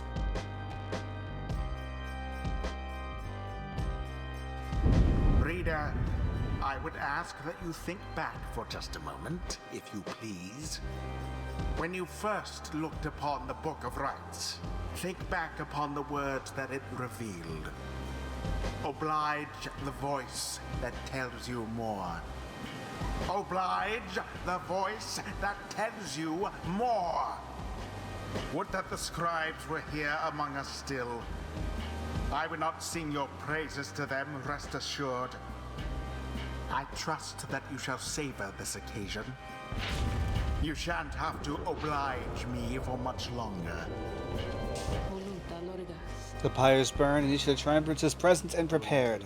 I concur. The pyres burn, and each of the triumvirates is present and prepared. The anointed one of the Chastity, come forth now, and declare yourself and pay any respects you have unto your adversaries, the Nightwings. Manly flourishes onto the grounds and grasps his mask in his spindly fingers. Warmest salutations to you all upon this blessed eve. I am H. Manly Tinderstaff, and I must say that I am very moved, to be a part of these proceedings. It shall be my humblest of privileges to return, quite soon I hope, unto the Commonwealth, where I shall dedicate myself in full toward the betterment of that society. I long to be a part of this glorious tradition, even when my freedom is rightfully restored, for is it not the case that exiles such as we are called upon to lead? How you govern in your Commonwealth is not our business here. Your intentions shall mean nothing if you not prevail in this right, Manly Tinderstaff. Oh, but I meant no offense at all. I shall serve well these rides, I promise. Why, I should think that I shall be sending many exiles here to the downside to replace me. I can think of quite a few who I think would benefit from experiencing this wonderful tradition for themselves. The Manly covers his face again. Now as for you, Nightwings, make no attempt to undermine me here, and nothing shall befall you or your loved ones in the Commonwealth. Is it a deal? Wow. Well, fuck you. Nightwing's your choice, in whose name shall you conduct this liberation rite? I wish you the wisdom of the scribes in making your choice, reader. I wish you the wisdom of the scribes in reading. I wish you come prepare our song with me, Tariq. Okay. Whom shall you attempt to send home this time?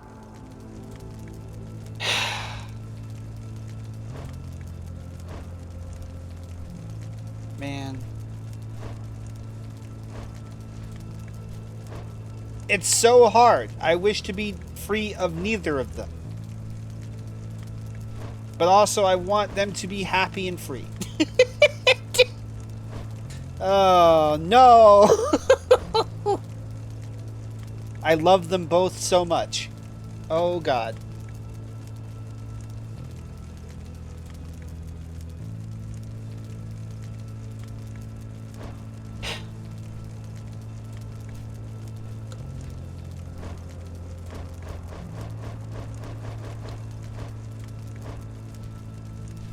How do you make a poll in chat? How do you do that? How does that work, guys? Hold on. Twitch poll.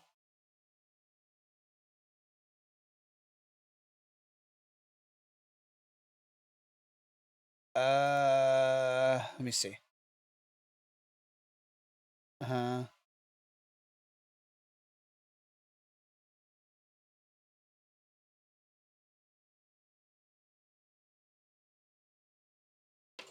Can can I do it with the text, or is it have to be some very specific?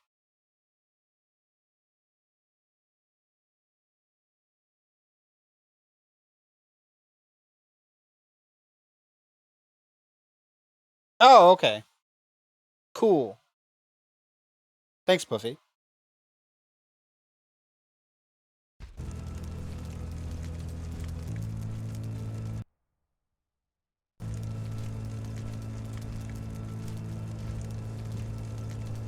If you are here, you have to vote or I will cry.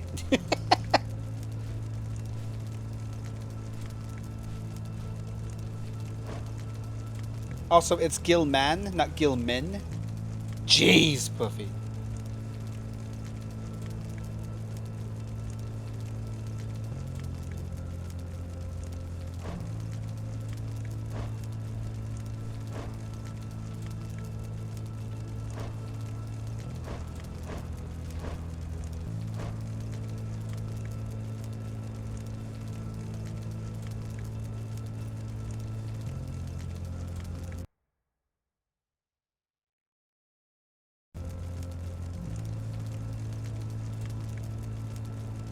Okay.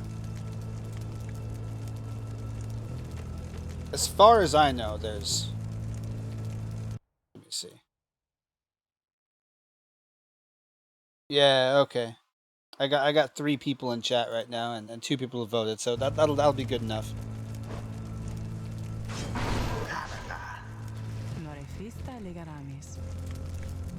Time to get my shot at this then. How very thoughtful of you, reader darling. Who shall be at her side? Volfred. Volfred. Prepare yourself, Pamela, for on this night the Nightwing shall prevail in your name and set you free. Sir Gilman. Such an honor it is for this night to strive on behalf of the good Pamitha. Predictably decided. Now begins, do me this favor if you please, and stand aside like a good sport there, I promise to reward you handsomely once I am free.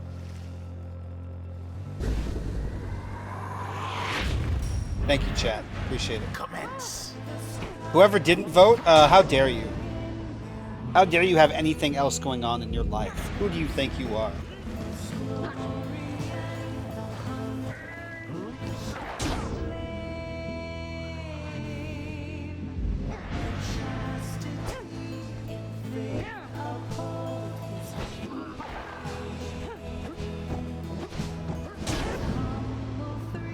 Wow, get fucked, Manly. Holy shit.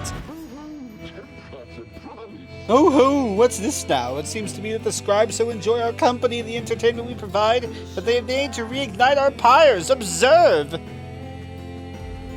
Something stirs in the sky. Let heavens of the rain and reignite your pyres, and the right shall continue, ere one pyre or the other is put out. What? What? What?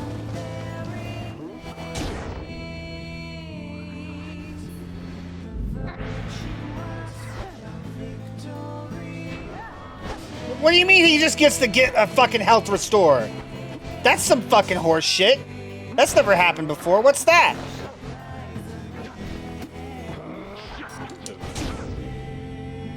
Damn it.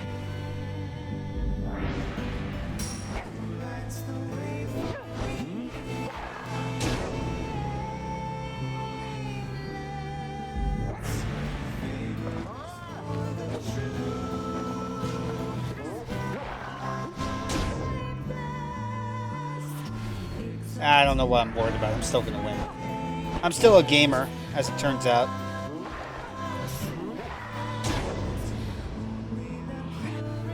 What's wrong, Nightwings? Can't handle uneven odds?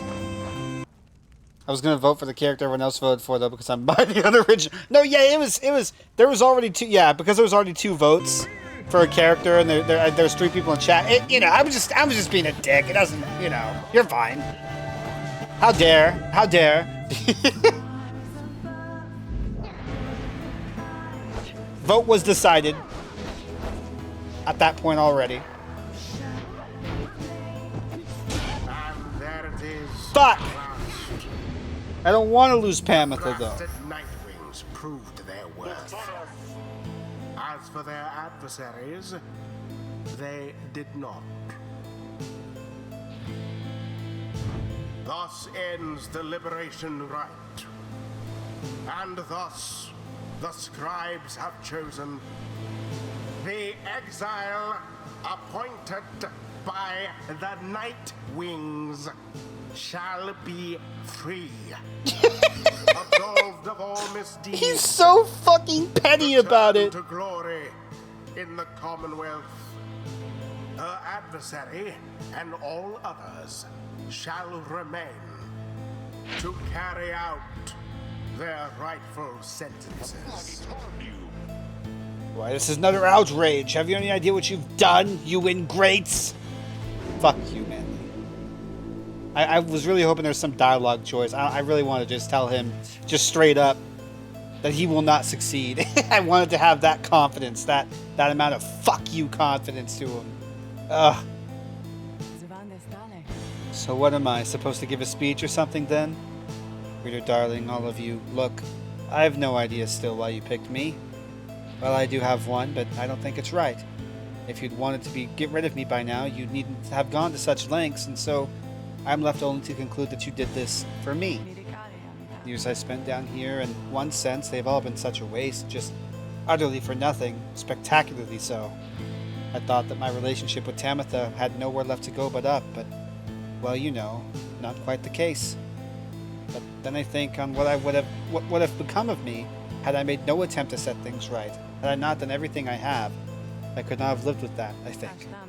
I was so certain that if my life would end down here, I was so certain it would, rather. I can read. I'm only now beginning to consider that the opposite may have become true instead. What I'm trying to say is thanks. To all of you. I mean that. Now I guess I'd better head on back to that damned Commonwealth, so bottoms up.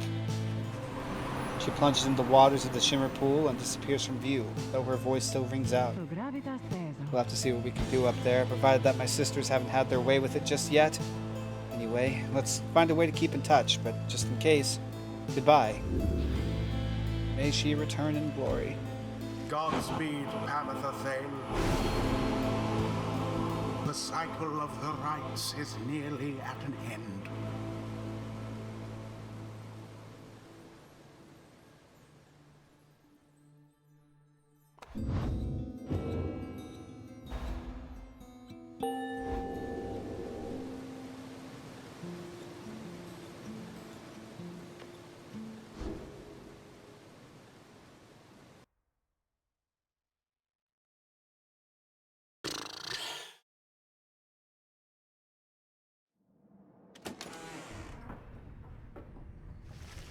You return to the wagon after having prevailed against the chastity and the liberation rite.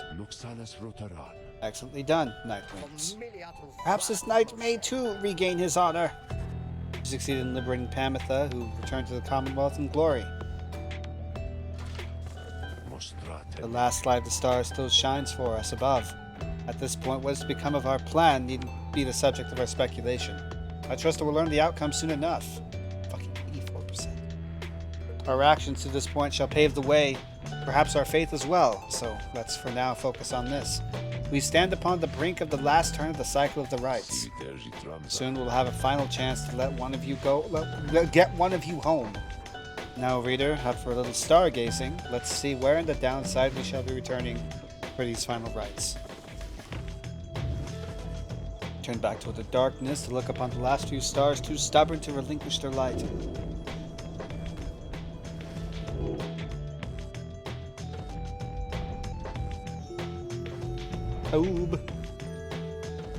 Oh, I see. We still have one more in-between fight or something of the nature.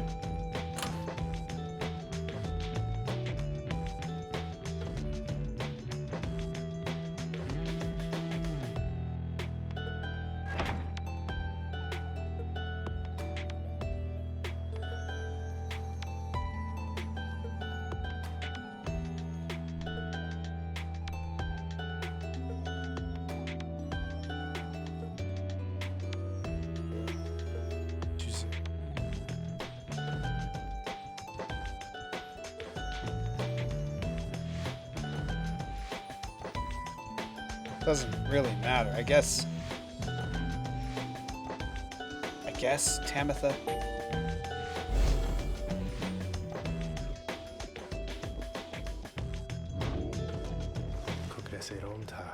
Once more, you are to face the essence, then.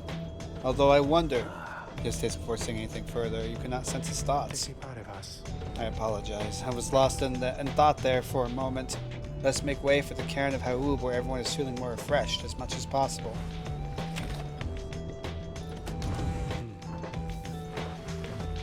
Following Pamitha's liberation, the lone minstrel has returned to the wagon and stands as though nothing has happened here this night.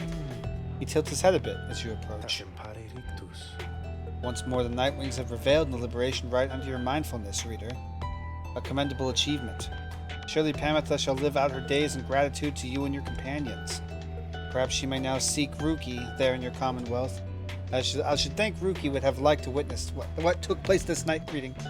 I trust the gods they shall make a formidable difference to the plan which all of you endeavor to achieve. Why Ruki? What does Pamitha and Ruki have to do with each other? Lost? Lost in thoughts? All alone? Fire Emblem Fates, bitch! Yes, clearly. The most fantastic Fire Emblem of all of them. Fates. We all await the next turn of the cycle of the rites. May you prevail once more when next we traverse the Scribe's Gate. Until then, reader, rest well under the stars. He nods and leaves you to recover after a long nap. Sad.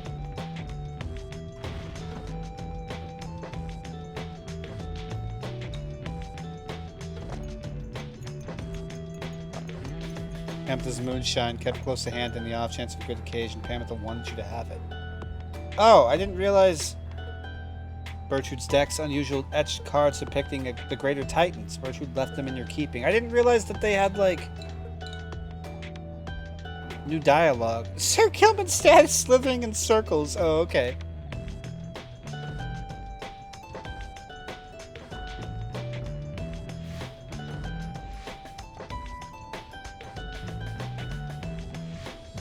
Josie's throw rug, fashioned from a howler's hide, sends their ilk a clear message while reminding you of Jodariel.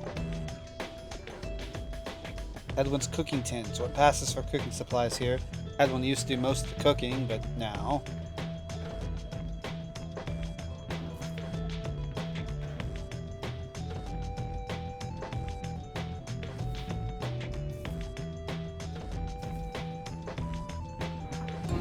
Eterni talosestas. Nope. Tempra agitensa.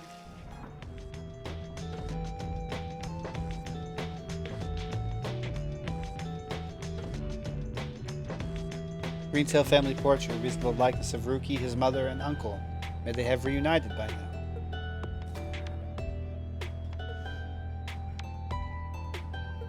Ray's scribe catcher. The bundle of sticks Ray insisted on hanging in the rafters. She wanted you to keep it. I don't think I see anything else. Okay.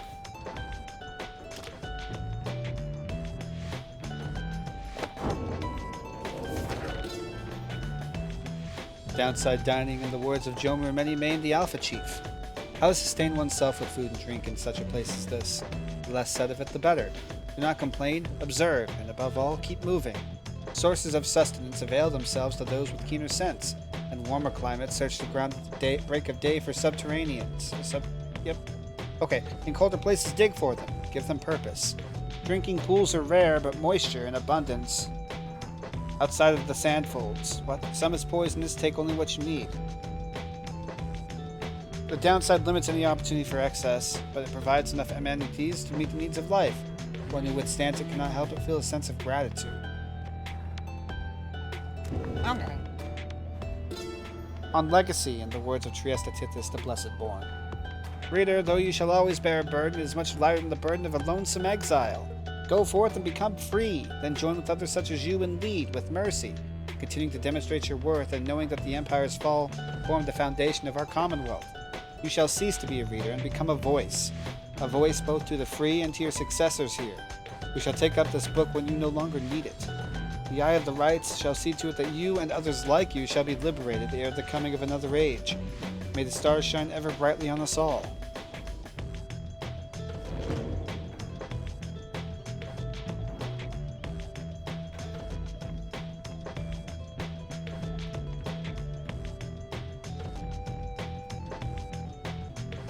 Okay.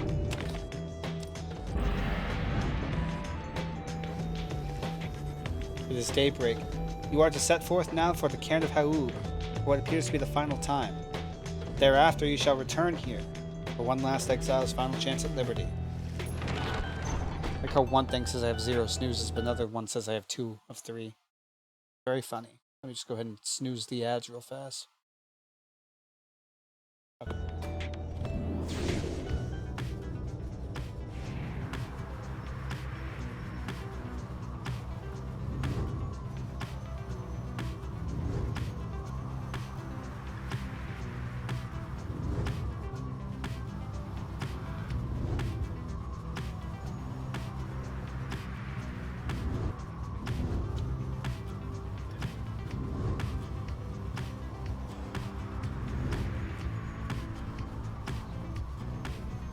What is real ad manager? Who knows? Indeed. I not know. No, not I.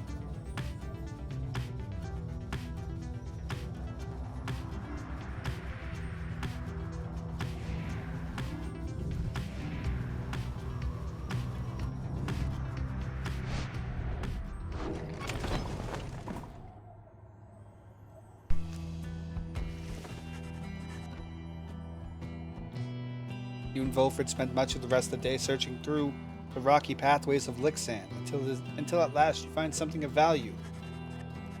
So it would seem, at least, as neither you nor Volford can tell exactly what it is, for the object lies beyond your grasp. You consider methods to retrieve it.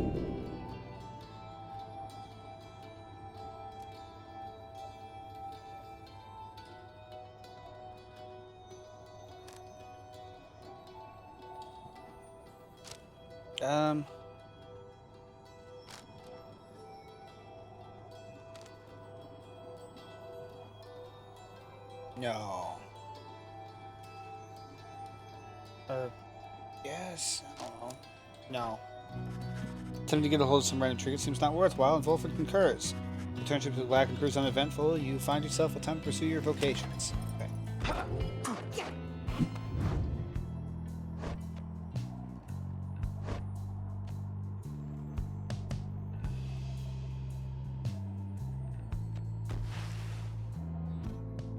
Tiza would be pleased to go over the finer points of the rides with you. You and Tiza will reveal what observations you have made thus far about the various triumvirates you have confronted on your journey. He has keen insights about some of them. Good for him. A hidden power, a terrible unbridled fury seems to have awakened within Tizo. Oh no, he seems very enthusiastic about it. Good.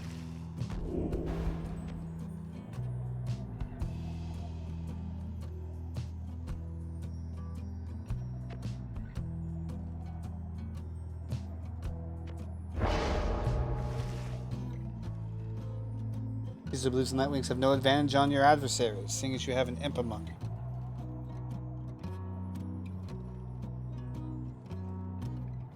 Huh? Wait, what do you mean? Tizo believes the Nightwings have no advantage on your adversaries, seeing as you have an imp among you. Is he just talking shit on himself for no reason? Bro!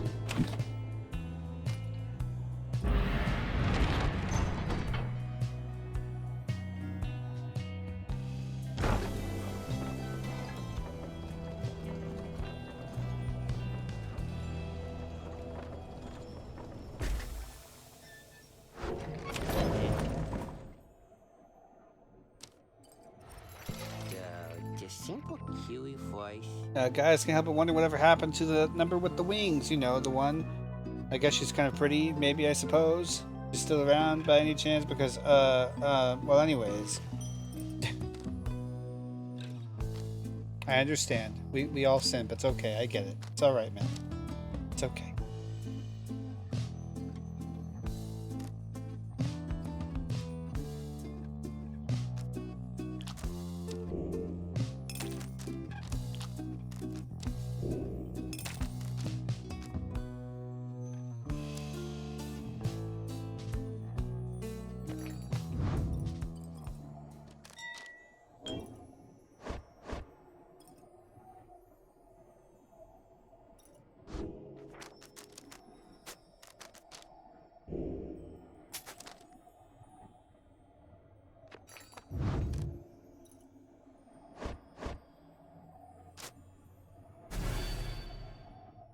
now you can blink 100% further, which is nuts.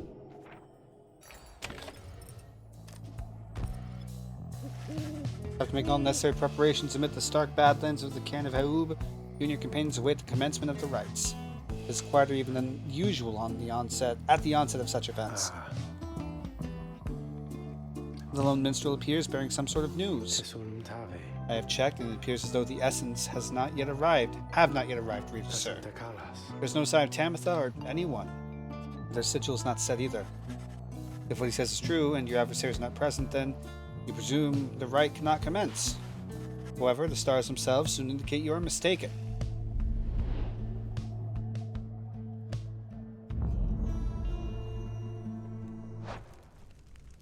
Well, I can do this, but I should pause and run an ad probably because I don't know how long the rite's going to take to do.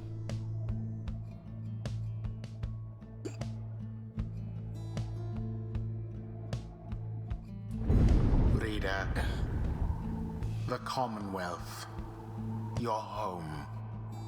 Today it is aflame. Much like a stack of books. Good. Aflame because of you. Fuck you. Because of your outlandish plan. Mm-hmm. Not that you care. Not that you shall live to see this place again. Your attempts at revolution shan't succeed. Eat my So by all ass. means, keep trying. As for myself, I shall enjoy presiding over these remaining rites. The rite is set to commence, but your adversaries they have failed to show. And the foes we were to stand against this night have ceded their remaining chance at victory to us. Indeed, as the rites are drawing to a close, some of the triumvirates whom you have met, perhaps they're beginning to decide the star is not worth heeding any longer.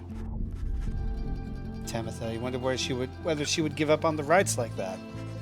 Her fixation on the Commonwealth seemed not easily dissuaded, though perhaps she decided to pursue revenge some other way. In any case, we have begun the ceremony here, and so I ask that we end it. Who shall it be this time? Damn, really? Just like that, huh? Wolfred. Sir Gilman. Oh, my ear. Tizo. The choice is cast. Tizo seems rather melancholy about having to conduct a rite against no adversary.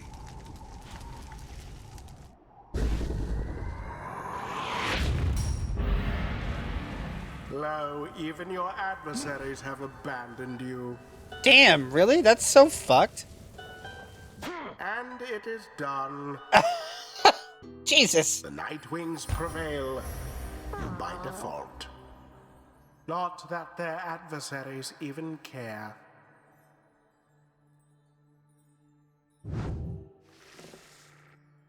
My only hope is that our would-be adversaries find some peace. Boundless are the teachings of the scribes. You may go now, at your earliest convenience.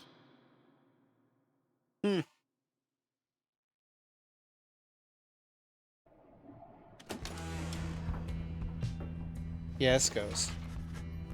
No one speaks further of the essence back at the Black Wagon. Everyone is instead preoccupied with the rite that is to come. Oh, fucking cat. Stupid, stupid cat. There we go. Tizo can scarce believe that this is to be the final opportunity to liberate one of your own. I'm afraid so. Our plan is an imperfect one, yet here we are faced with this vital opportunity. He looks over to you. Reader, my boy, please go see for yourself. I think we all know where we are headed next, and I suspect I know whom we shall face when we arrive. The others turn to you as well. You turn toward the wagon's door. You know what you shall see out there. Now, however, the time has come to face it. The dim and fading light of the final star still pierces through the darkness, commanding your attention, guiding you toward the end point of your path. You see plain the golden star of Solium.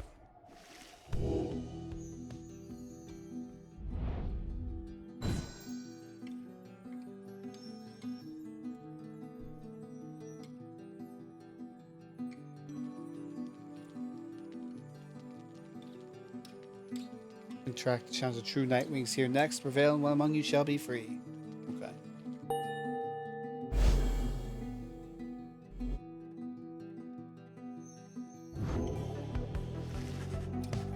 You are summoned to the fall of Solium for your seventh and final liberation rite.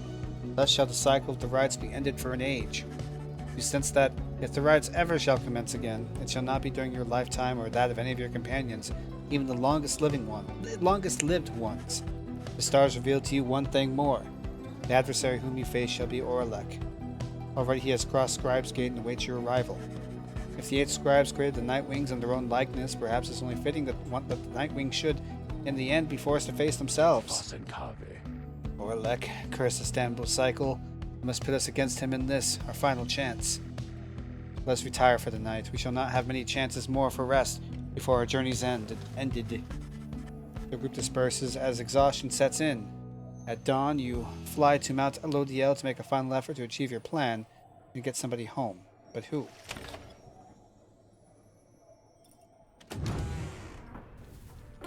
Kokre solishem.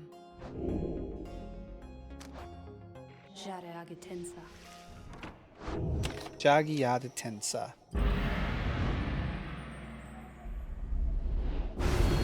Foolish reader. Your so-called friends. You are accomplice to their hateful plot. They are exploiting you. You shall never have your freedom.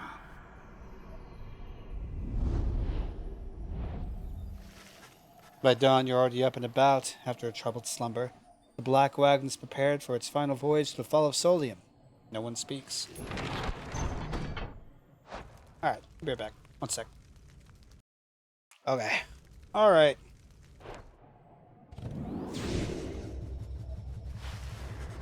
As you look into the skies, the lone minstrel raises his voice, cutting through the somber mood.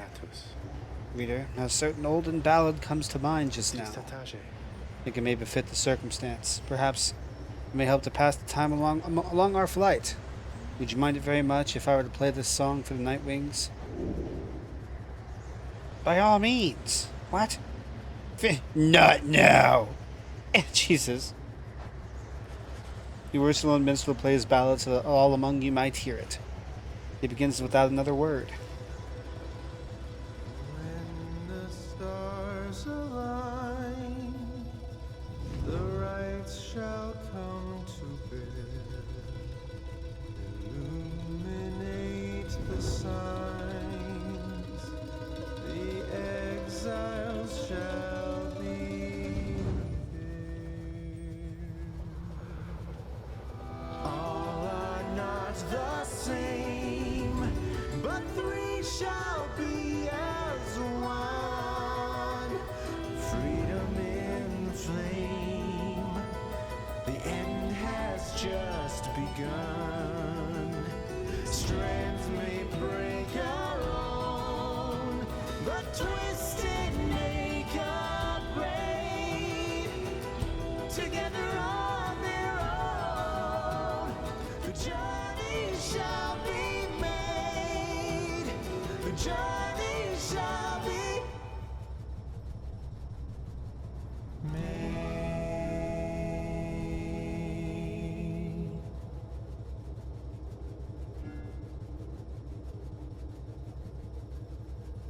Sure, we'll give him the favor. You touch down amid the sheer cliffs of Mount Elodiel to make pilgrimage to the summit for one last time. There, one last liberation rite shall soon commence. I think I'd KMS if I offered to sing a song for my team I've grown very close with, and they said, nah, bruh, like, yeah. There, one last exile shall regain his or her freedom. All others shall remain to carry out their sentences here in the downside for the remainder of their lives. Again, in the Commonwealth, the plan of which you are to be a part shall either come to fruition or shall be suppressed.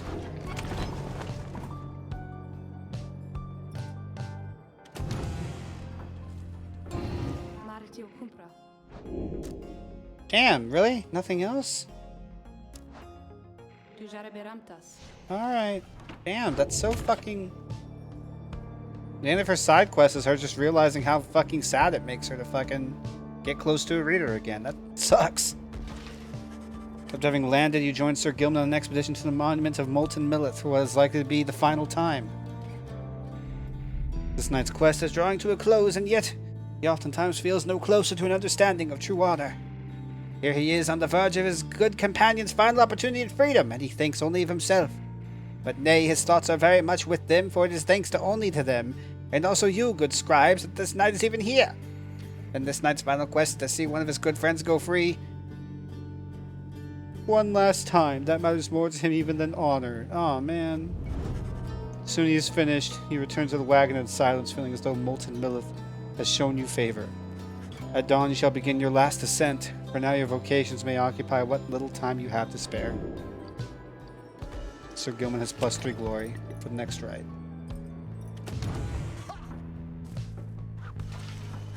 Sir Gilman is training intently when you approach. Master Reader, this knight was so engulfed in memories of the Sea Dominion that he failed to detect your stealthy advance on his position. Splendidly done. This knight would have been vanquished by you easily. This knight is fortunate to have you as an ally rather than a mortal foe. His kind routinely chambers from the depths of the Sea Dominion. His kind routinely clambers from the depths of your fucking ass. The Sea Dominion to seek greater glory and perhaps a slightly longer life expectancy within your commonwealth. Such an honor would be to be assigned the rank of knight and be conscripted onto the front lines of the commonwealth against their vicious winged enemies. In the Sea Dominion, it was our ultimate goal to fight our way to the surface, past our brethren, past the razor reefs, the strangle kelp, the snaggle fins, and that prey upon our kind. So Gilman continues listing undersea dangers and terrors for some time. Past the blood sniffers, the electric scallops, the rogue worms of the frigid current, the paralyzing nets of the far fishers, and even past the scalding waters of the glowing trench. Finally, he trails off. Yet even despite the myriad challenges of living in the Sea Dominion, it is each would-be worm knight's duty to abandon that place at his or her soonest convenience. How humorous it was to learn that life within your commonwealth had quite a bit in common with our existence undersea. It was not all pomp and glory as the stories told. Perhaps it's our lot as worm knights to bring strife with us wherever we shall go, for even here, it seems, is our kind pitted both against our brethren and all others. He remained silent for a while, but then... well, it's fortunate this knight found within this place so fine a company as yours. It is a most different change of pace to strive toward a common purpose, rather than strive constantly to outperform each other toward one's own self-gain. Although, to the extent that we are competing still, this knight shall ever strive to take the lead. Make no mistake about that, Master Reader. This knight was born to be the best, just like all the billions like him. Now he is off to steal himself. Your pardon, Master Reader. Scoots out somewhere to continue with his self-made training regimen. He got +1 quickness for the next rite. Oh, okay, so he's going to be cracked for the next rite. Got it.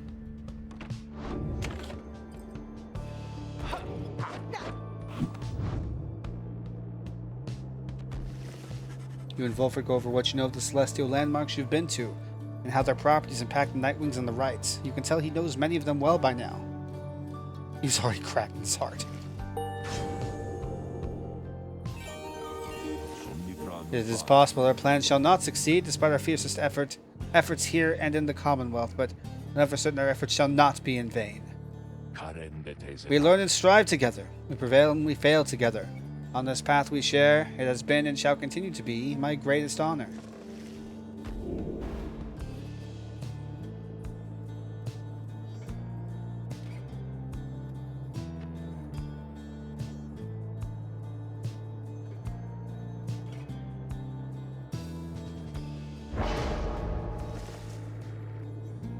As we traverse life's many unexpected challenges, so must we cover a variety of terrain along our quest.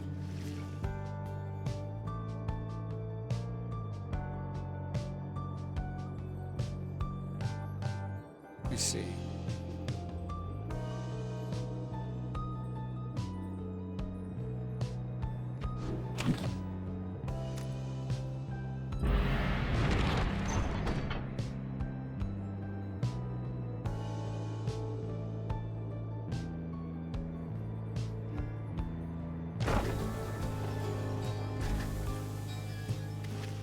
A messenger imp somehow tracks you down in the solemn beauty of the Mount Olodiel and delivers to you recent news and rumors from the other side.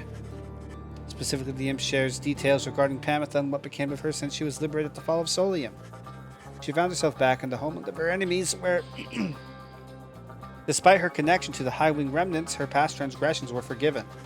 In fact, she was asked to join the military council given her unique background, yet she refused to cooperate and instead demanded to be reunited with her sister Tamitha.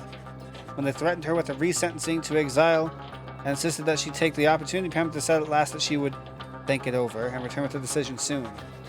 Next she was seen, however, was among Volfred's sons and daughters of the Revolution, where it said that she attached her loyalty, at least for the time.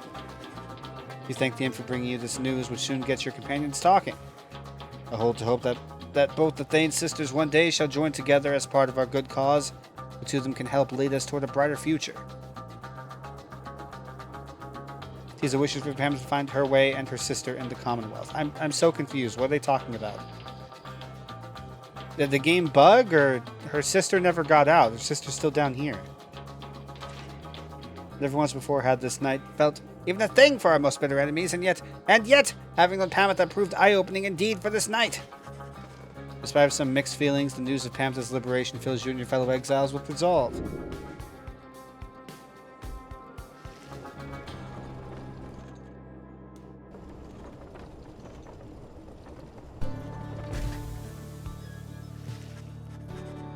You stand before the scribe's gate with your companions. The gate guardian is there, as ever, but you sense something different in her. The exiles of the Night Wings, we shall not meet again after the coming rite. Tariq and I, it shall be time we take our rest, I think. Greetings, Celeste. I would tell you that the Night Wings are prepared, though this time I am uncertain anyone amongst us feels thus. We have a duty to uphold, Tariq. And then what, Celeste? And then nothing, not for the rites or us. Not to the dawn of a new age. Now, Nightwing, step forward. Please state your names and what it is you seek while crossing Scribe's Gate. One by one, your fellow exiles approach her, now with sureness in their step. This is Sir Gilman of the Deep Sea Dominion at your service. This night's never-ending quest for honor shan't end here, yet first is a noble duty to uphold. Stupid. Caesar believes that his ancestors are watching over the Nightwings, and he seeks to live up to the legacy. My name is Volfred Sandalwood. I long to yet see an age where freedom is once birthright, and no longer are good people such as these forced to contend for it. Finally, you step forth once more. You, a crippled scholar who vowed to help his friends be free again, and who managed to come this far with this group. The Gate Guardian observes you for a moment, then motions past the archway towards the summit. Gate scribes bid the Nightwings welcome. Go forth with glory. Except for you, Tariq. You stay right there. I thought you said... The rites are not yet ended, Tariq. He looks to her, then over to the rest of you. Pardon me, everyone. I shall be there when the stars align. The Gate Guardian and the Lone Minstrel remain together as the rest of you depart.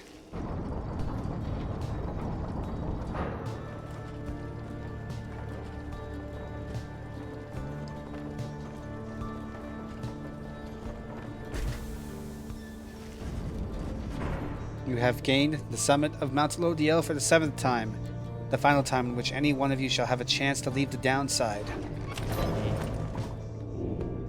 The Beyonder Crystal seeks you. Thank you for visiting on such short notice, reader. I understand you have important matters to attend to. So let me be blunt. Please listen for a moment, then. I know this whole affair is coming to an end, all of it. I sense the binds that formed the rites becoming weak, which means soon you will not need me anymore. Not that you have needed me at any point, but still, my services will not be of any further use.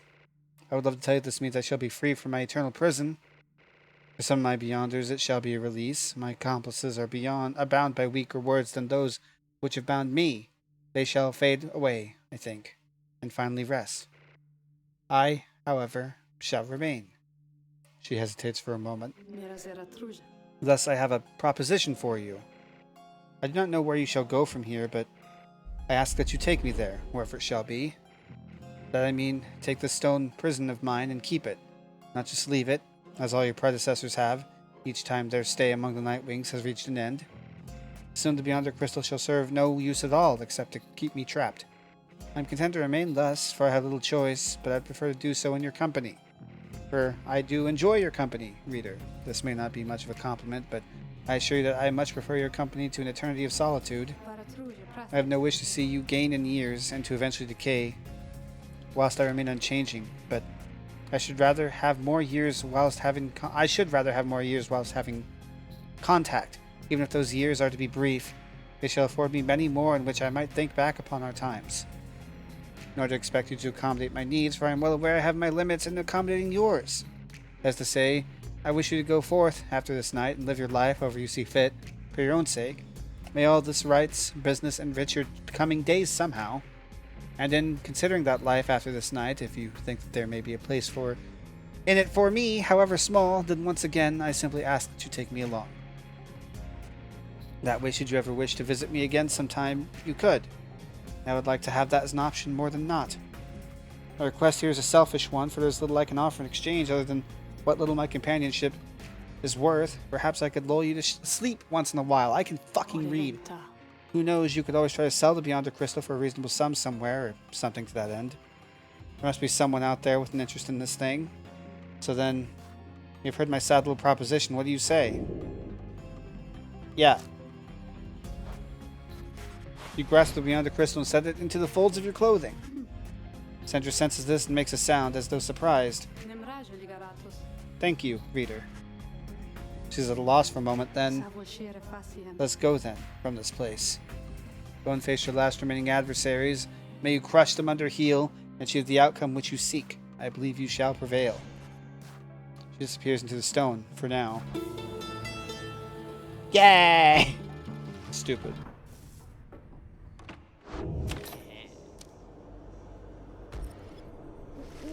You have gained the summit of Mount Lodiel for the 7th time. Very few stars remain above to light your ways. You await the commencement of the final liberation rite. The lone minstrel finds you clutching the Book of Rites, seeking there perhaps some bit of wisdom that has eluded you thus far. Thus far. Reader, we may not have a chance to speak again after this. I may have to go. I wish to say that I'm grateful for having made your acquaintance. And I shall remember you with fondness. I wish you well this night and always. Go forth with glory. He looks up as he extends his hand in friendship. You clasp it. You see Sir Gilman has joined you. All of your companions are there with him, in fact. Master Reader, it has been this night's greatest honor to have served with you. Let this be our most glorious stand yet. Izo wants you to know that he has the utmost faith in you.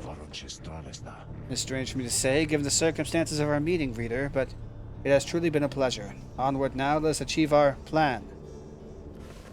You look upon your fellow exiles, your companions, with whom you have withstood the downside, and with whom you shall now conduct this final rite. Begging your pardon, but my time has come. We shall see each other soon. He departs. After this night, the outcome of Wolfert's plan, the plan of which you all have been a part, shall be decided, one way or another. For now, all you can do is strive to prevail against your final adversary so that one last companion may go free. You rise to join your fellow exiles as the last remaining stars ignite. The final liberation rite of this age shall now commence. Let us stand together! Stupid.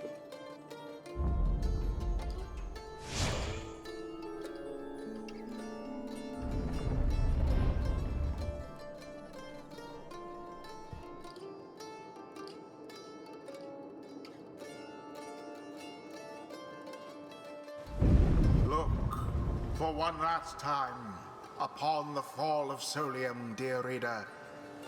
Hear me for one last time. For soon, the few remaining stars shall fade away, leaving you stranded there for your remaining days, in that forsaken land where you deserve to be.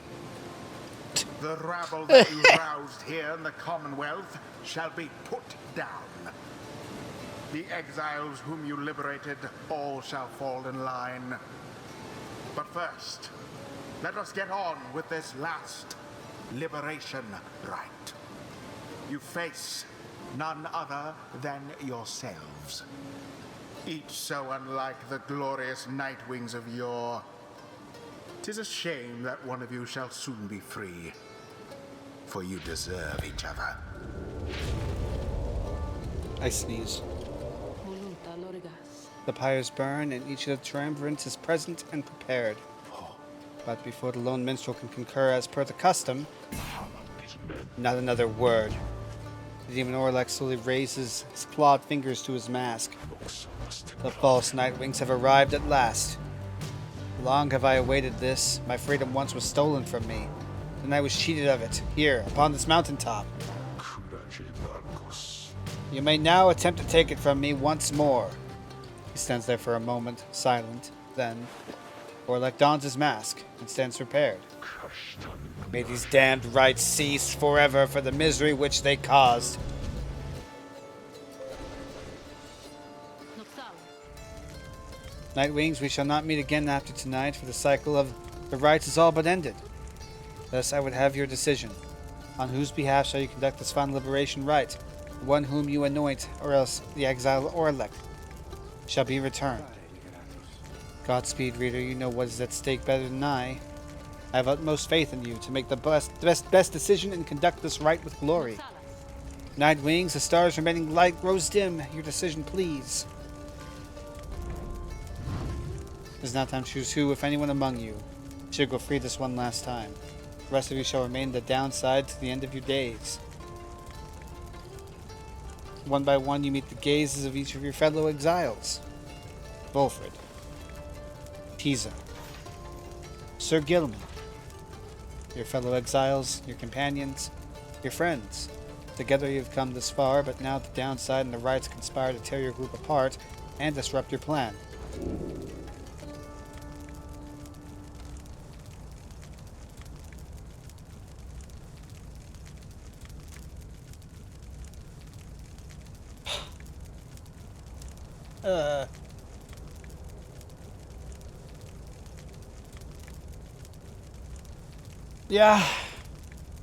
Yeah. With but a glance, you reassure your fellow exiles that you know what to do. One final opportunity for salvation. Too bad for the rest of you.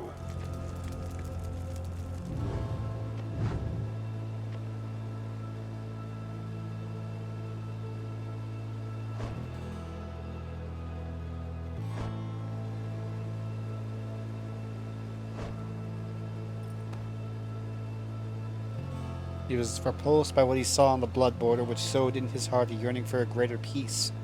He tried to use his influence to negotiate a treaty with the High Wing remnants, but not everyone was swayed. One day he received direct orders to return to the front. When he refused to soil his hands again, they cast him down. There in time, he became affiliated with the Nightwings and grew to become one of the finest rites conductors, until tragedy struck and he was left clinging to life at the foot of the sacred mountain.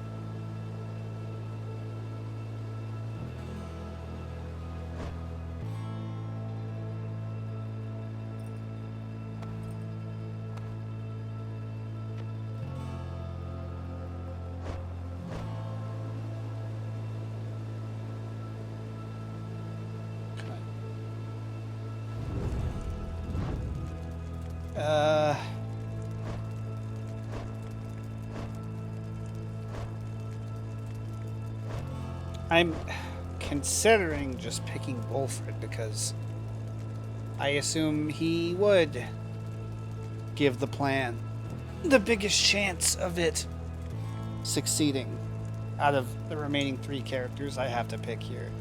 And like, that's kind of a boring reason to pick somebody, but it's like, at this fucking point, it's not like you don't want the plan to succeed. You don't want the revolution to fucking do what the revolution is meant to do.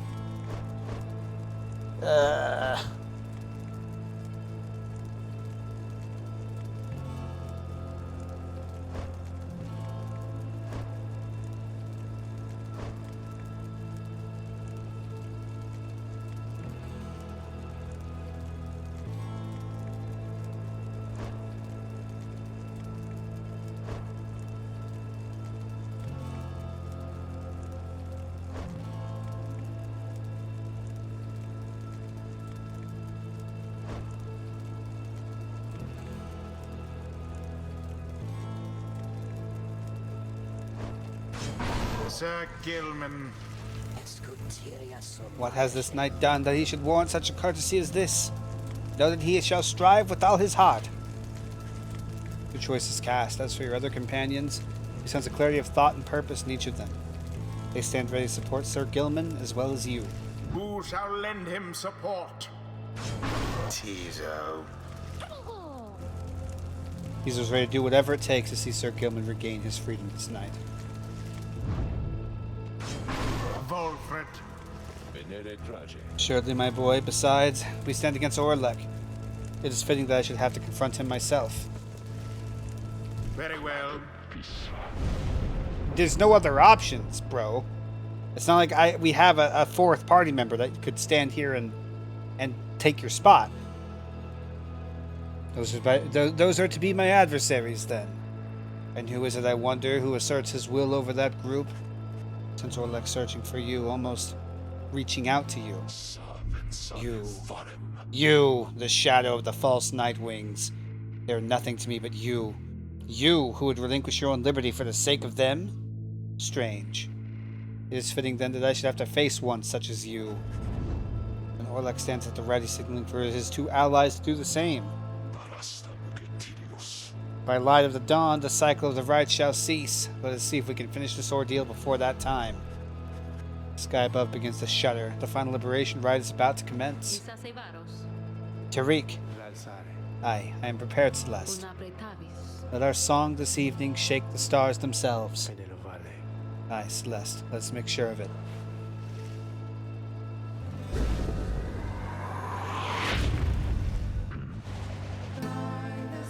Tizo. Tizo fumbles with his mask. Tizo recognizes Orlek and greets him tentatively.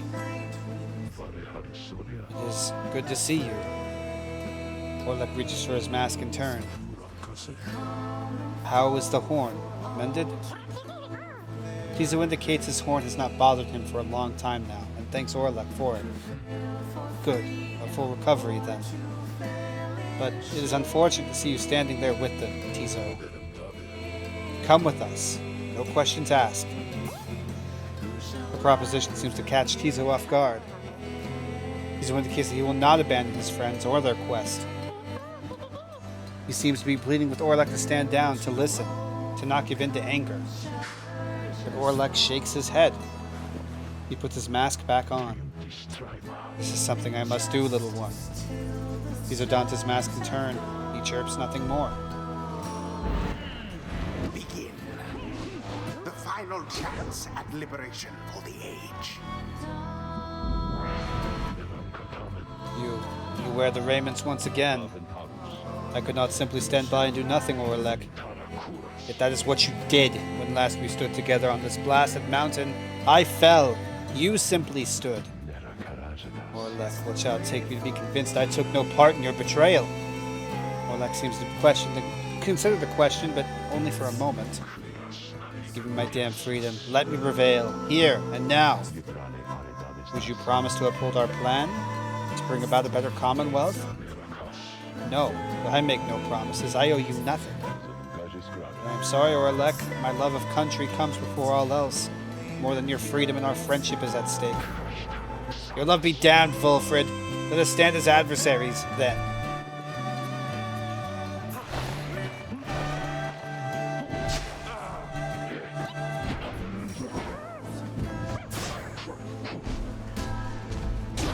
Damn, okay.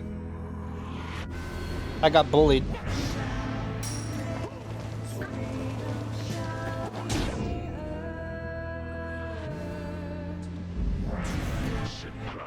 The sky rains ash. Soon shall your Pyre's own mingle with them. Said the skies will begin to rain down fire, the final throes of the cycle of rites, and the ending of the age. I was so mad. Sorry?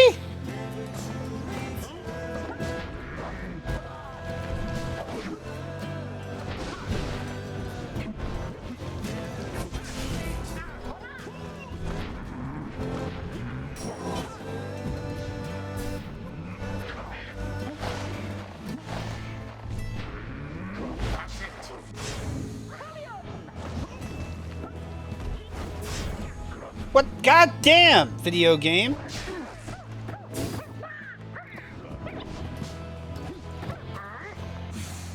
Fuck! I with that one, I'd be rather angry.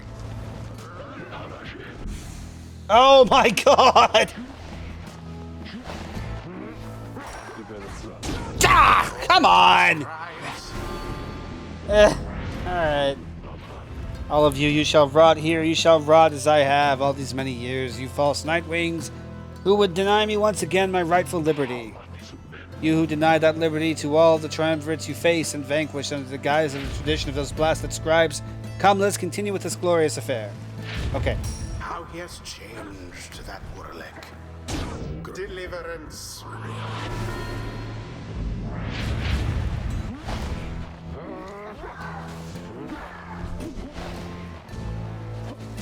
Oh, boo.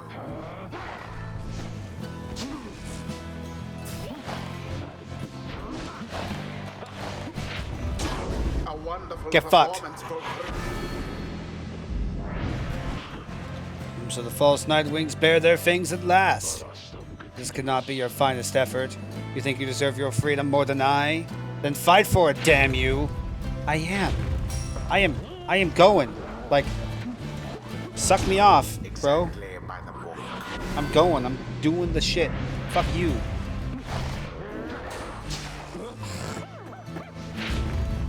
A shameful outcome. Cool. Good job, Exmo, you fucking idiot. 'Tis Gah! not glory now which drive that Ortlick. There. What?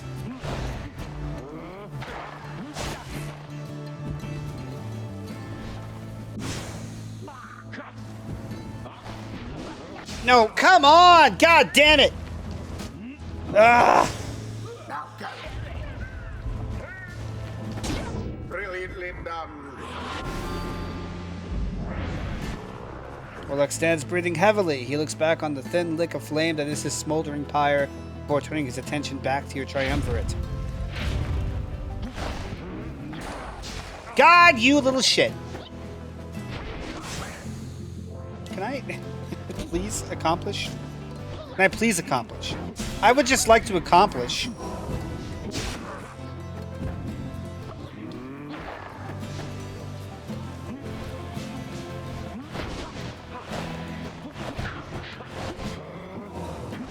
You have it. What? Ah!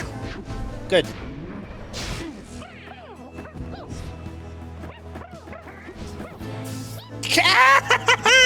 Woo-hoo-hoo!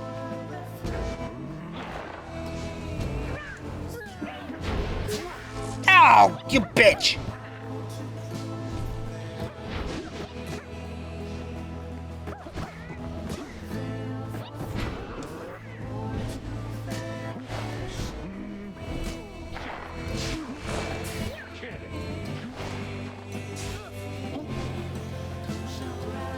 Good! Fuck you! Is past.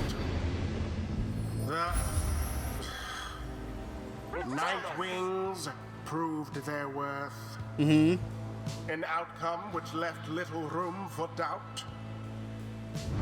Thus ends the liberation rite. Yep, And thus, the scribes have chosen they sure have. It'll truly be this night and all of us who we have indeed prevailed. Look upon Sir Gilman, for you expect shall be the last time you see each other. Any moment now the Shimmer Pool shall engulf him. Any moment now he shall return to glory and join with Wilfred's agents in the Commonwealth to help achieve the plan. Any moment now the cycle of the ride shall end until at least the dawn of a new age. Any moment now. And thus, the scribes have chosen. And thus, the scribes have chosen. And thus, the scribes have chosen. No. Nightwings. Reader, what have you done?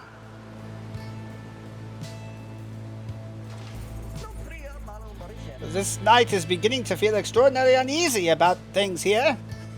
Each prior time upon the fall of Solium, the Shimmer Pool is opened, following the Liberation Rite and taken in whichever exile prevailed.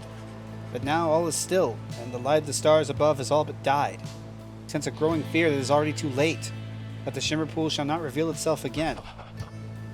Orlek approaches, his head bowed. The 8 scribes saved their greatest treachery for last. Then something else catches his notice. Wait. A sudden rush of starlight cascades through the stillness of the summit. The Shimmer Pool has appeared again, different somehow, but open. Sir Gilman looks upon it, but it does not engulf him, or at least not yet. It seems I was mistaken, then. The 8 scribes, this is not the greatest treachery. It is their greatest jest. The Shimmer Pool is flung wide open. It seems all are worthy now. Of freedom. Orlek strides toward the Shimmer Pool, but... Halt, Orlek. Orlek glances over the lone minstrel, almost in surprise. The Shimmer Pool has lost most of its strength. You step inside, you shall surely drown. Of that I can assure you. He laughs to himself at this. Then we have all been cheated. No. The Shimmer Pool is revealed, and one of you may still return, as planned. But as for who returns, someone shall have to choose. Ere the light of the stars is extinguished and the right cease to be, this is the final trial of the scribes. The final trial of the scribes. Then our confrontation. Liberation rite. It was all meaningless? No, the victor of the confrontation is to be the one who make the choice, the one to make the choice among those closest to the scribes, either the anointed or he who anointed them. So then this night he can return, although perhaps the master reader can return instead. Aye, it shall be either you, the reader, or... It shall be either, or... What? Sir Gilman, please make your decision quickly, lest it shall be forfeit. I do not know for how much longer the light of the stars shall offer you this gift. Good minstrel, why? The choice which you present unto this night is very simple, then. Wait. No!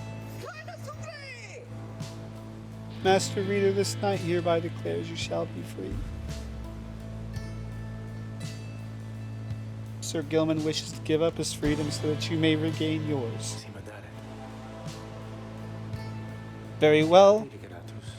Reader, sir, the choice which Sir Gilman made, or rather, the choice which he gave, it is now yours to make instead. This choice, it may keep bouncing back and forth like this, absurd. It may, until such time as one of you is willing to accept the burden and the outcome of the choice. That is the trial, and I fear that there is little time remaining now. I'm afraid if you and your companion are too cordial with each other to accept that freedom, either one of you, I shall gladly take it. Freedom ought to have more than some flirtatious trifle to be more than some flirtatious trifle. I can fucking read. Reader, what is your will?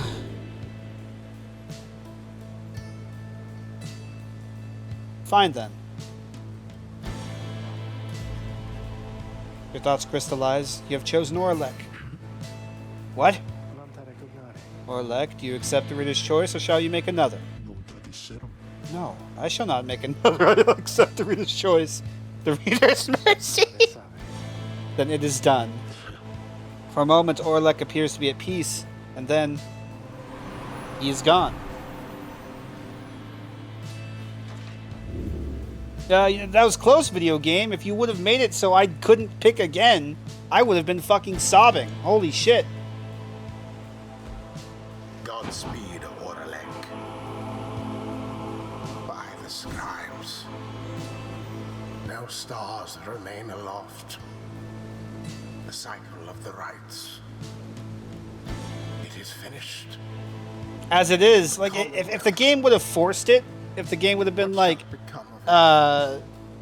this was now the choice of the winner, the chooser, whatever the fuck, Lamau. The opportunity to gain your freedom from the I don't know how to explain it.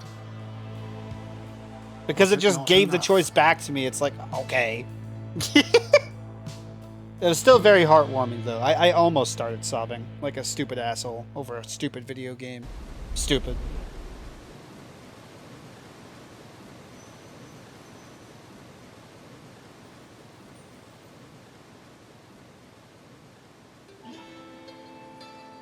That night, the exile Orlek returned to the Commonwealth, and he fucking killed everyone!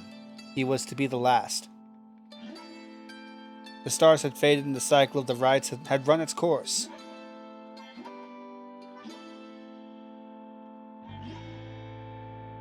He found the Commonwealth in great upheaval. Spurred by the efforts of the 6 liberated exiles, Wolfred Sandalwood's revolutionary plan had incited the masses. These exiles in the starless sky portended the return of the scribes. The people surged into the streets shoulder to shoulder. Led by the 6 exiles, their voices shook the heavens. The leadership of the Commonwealth panicked. No blood was shed that night, and by dawn it was over. The leaders of the Commonwealth had cast themselves back into exile, or joined in this new cause.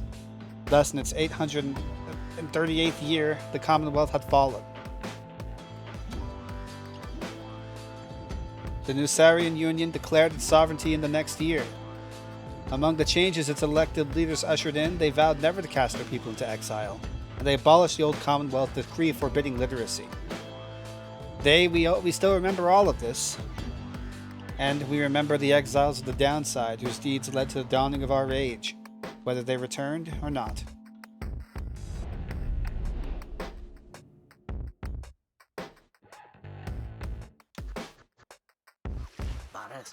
As the cycle of the rites drew to a close, it grew evident that a chance at freedom from the downside had forever slipped from Dalbert and Almer Old Heart's grasp. Thus they and the exiles of the Fate returned to Jomer Valley. There they struggled to get by, as exiles of the downside tend to do. Sometime after the rites had ended, the Old Hearts at last heard the news that the Commonwealth had fallen. This was well after the fact, of course, but it brought old Dalbert great joy. Despite his forthright manner, he had no love for the nation that cast him down, along with his son. Dalbert Oldheart passed peacefully in his sleep before the next new moon. Damn! Fuck! In his final days, he implored his son to undertake a pilgrimage to the scribes. Never shared his father's view of the scribes, but respected Dalbert's wishes. And so, after a period of mourning, Almer began a new journey.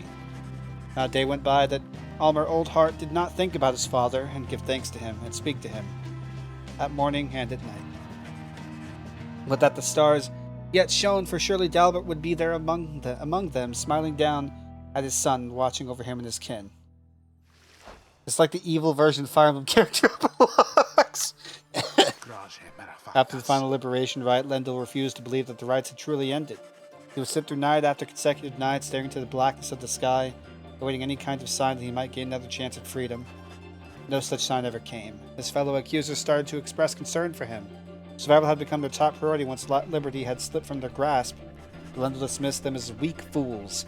He insisted rather forcefully that any evening now, the stars would shine for him again and mark the way toward his inevitable freedom. He was, of course, mistaken. The others in his triumvirate were left with little choice but to abandon him. After that, the exile known as Lendl the Liar was never seen again. However, there have since been sightings of a bedraggled demon who wanders the downside and bears Lendl's cruel countenance, suggesting he yet lives.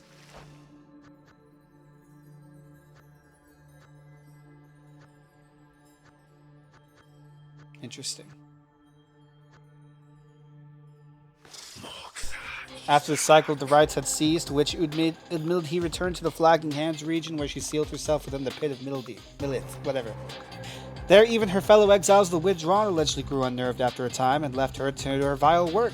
Sometime later, the pit of Milith erupted into flame. So intense was the conflagration that could be seen all the way from Jomer Valley.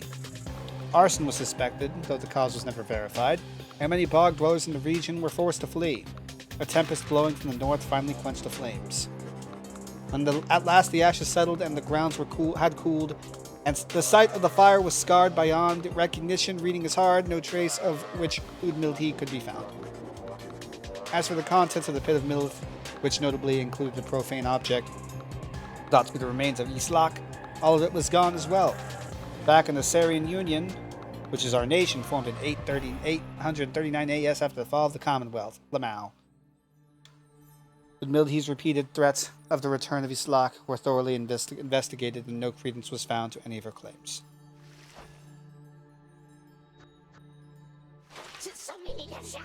All of his life, Sir Deluge had fled from one danger only to find himself facing another. He had escaped the war-torn waters of the Sea Dominion.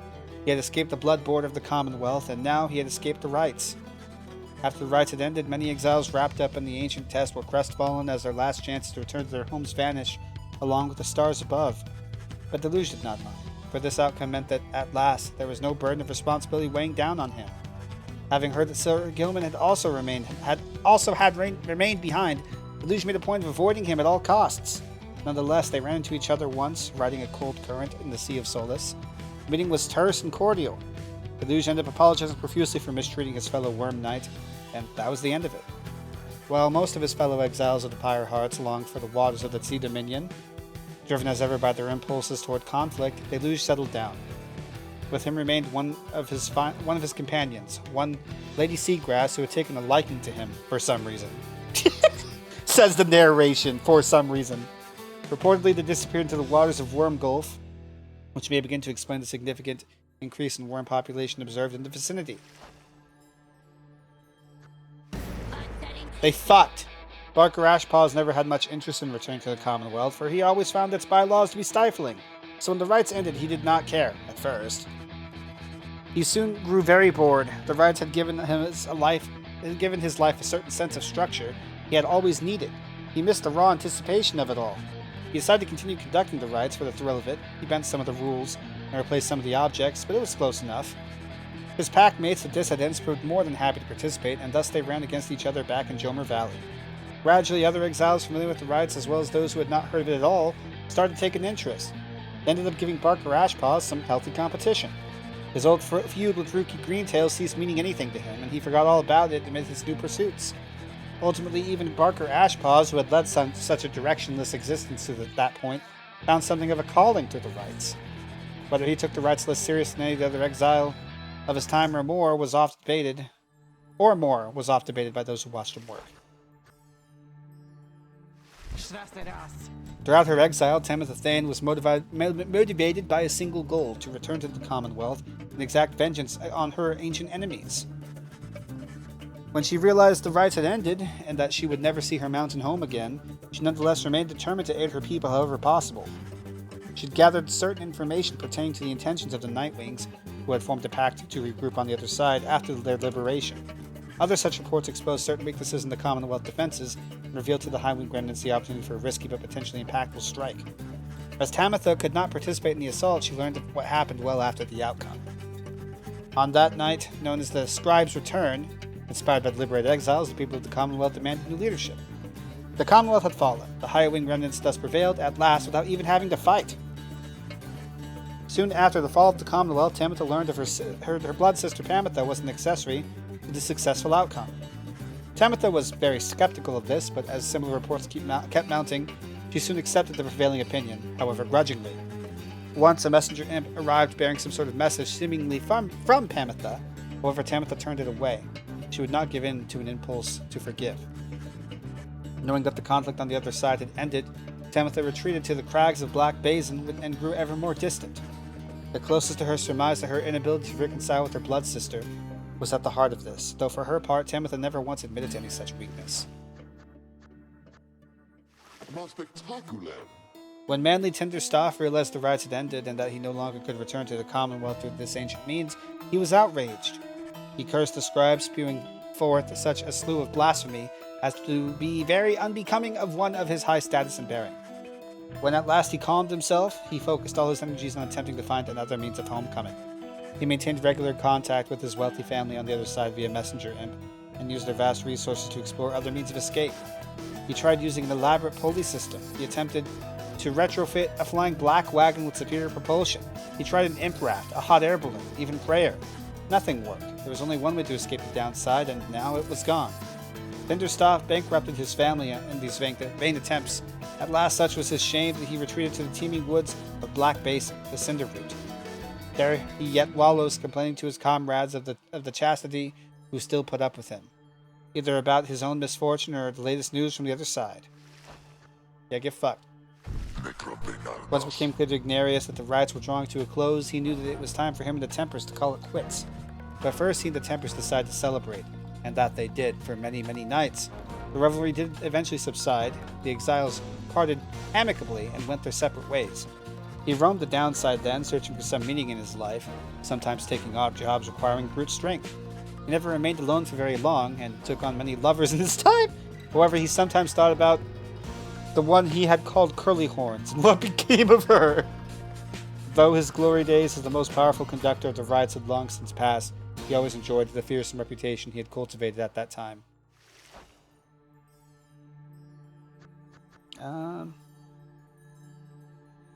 Who else whomst do I wish to... What about this dude?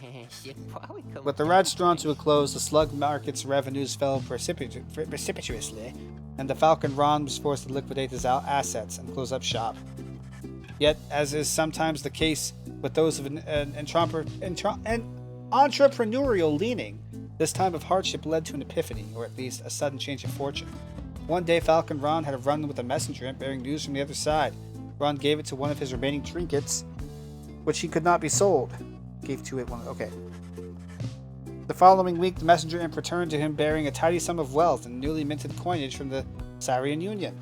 Falcon Ron cut a long-term deal with the messenger imp then and there. Though his trade remained a gray area from a legal standpoint in the Sarian Union, the newfound fame of the downside caused Falcon Ron's goods to explode in popularity. He later signed an elaborate agreement with the Big Birchrudes and formed a distribution partner on the other side through Rookie Greentail, whose own business had expanded. Especially in the Sarian Union, Falcon Ron's goods are still known for their superior quality, though he assumes no liability for any side effects. Let me snooze this ad. I'm not sure I'm going to get through all this without having to do a BRB either way, but... what happened to you guys?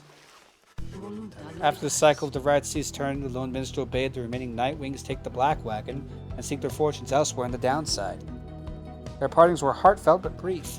He remained there at the summit of Mount Elodiel with Celeste, where the two of them would chronicle the final outcome of the cycle.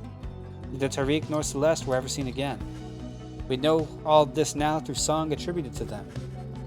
Some claim these songs originated in the taverns of the Sarian Union and merely were imbued with weight of folklore. However, exiles liberated from the downside corroborated each other's claims of having met this duo that presided over the liberation rites. Another folktale suggested that these minstrels were heralds of the scribes. Having fulfilled their obligations, they departed the world we knew and rejoined their patrons. One of their famous songs describes another simpler outcome, that the two gave up their duties to the rites in favor of a life that they could share together. In any case, they are likely to remain the subject of such verses and such songs, for it was they who watched over the rites and ushered in our times.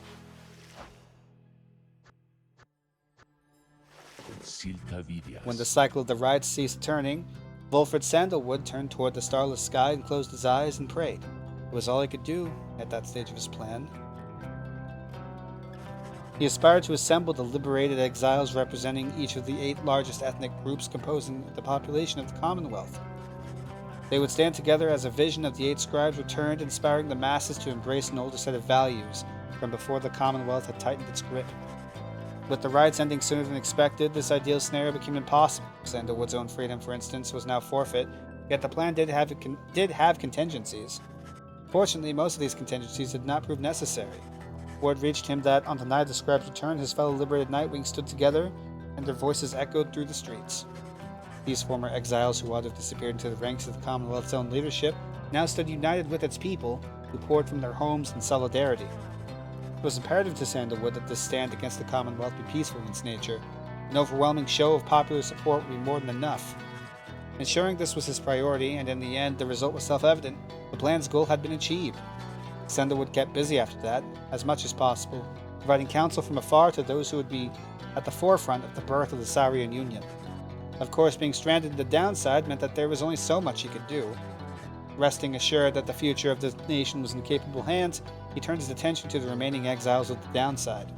They might never return to that new nation, but at least they could experience its triumphs and its struggles in some vicarious way, so he took it to his old work, writing and printing. As literacy began to spread again throughout the Sarian Union, so too did exiles of the downside take to it. For his part, Sandalwood helped to teach as many as he could. More than that, he provided the material to read, a semi-annual report about the latest events both in the Sarian Union and the downside. This periodically gave many exiles something to look forward to. One of his allies in all of this was the imp Tizo, with whom he traveled all across the downside.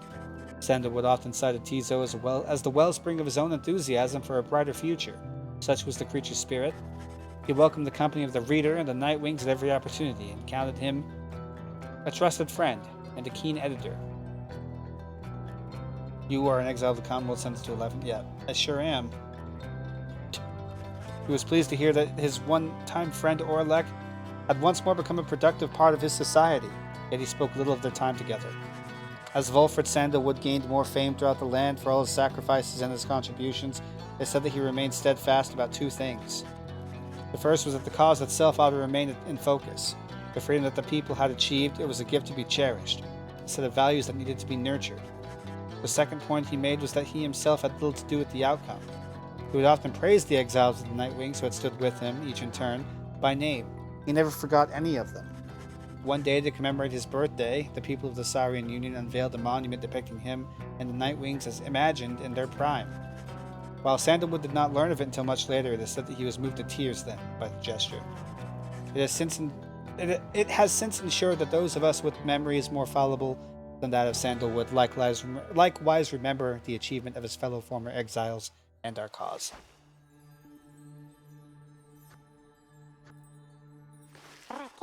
Once the riots had ended, the Imp Tizo had a job to do, quite unlike most exiles trapped forever in the downside. The lone minstrel asked that he watch over the Black Wagon, which Nightwings had used extensively for travel and for shelter all throughout their quest. Tizo obliged, for he knew that wagon, as well as its drive imp inhabitants, perhaps better than anyone. What became of that wagon exactly was never verified as evidence of Tizo's thorough work. After that, he liked to while away his days with fucking shit. After that, he liked to while away his days with any of his friends or else with fellow imps. Sandalwood sometimes called for his assistance, and Tizo was always happy to oblige. The two would often reminisce about their times with the lone minstrel. He often chirped about the Reader of the Nightwings, with whom he built quite a rapport. The leader understood him perhaps better than anyone. Indeed, Tizo would often express wistful gratitude for all his time with the Nightwings and their many adventures throughout the land that was always his home. Other than that, Tizo would sometimes help interpret for messenger imps relaying news to and from the Saurian Union. Despite having gained significant celebrity... Okay, I've never heard the word celebrity used in that way before. Despite having gained significant celebrity abroad, he never let it go to his head, and he would go fishing in the Sea of Solace at every single chance he got. I am going to BRB now, while I'm continuing to fuck up every single fucking word. Holy shit, I'll be right back. Alright.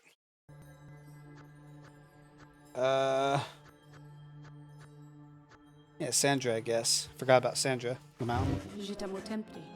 After the cycle of the riots ceased turning, records of what happened to the Black Wagon of the Nightwings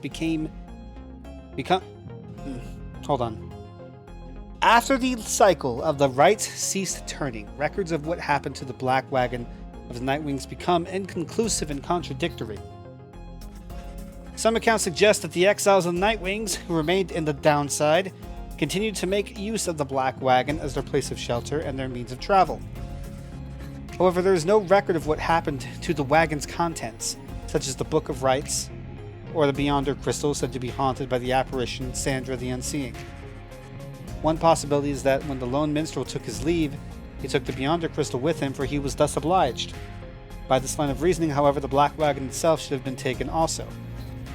Others remained skeptical of the Beyonder Crystal, that the Beyonder Crystal never existed, or rather that the visions that it granted were anything other than the result of an active imagination or a fever dream.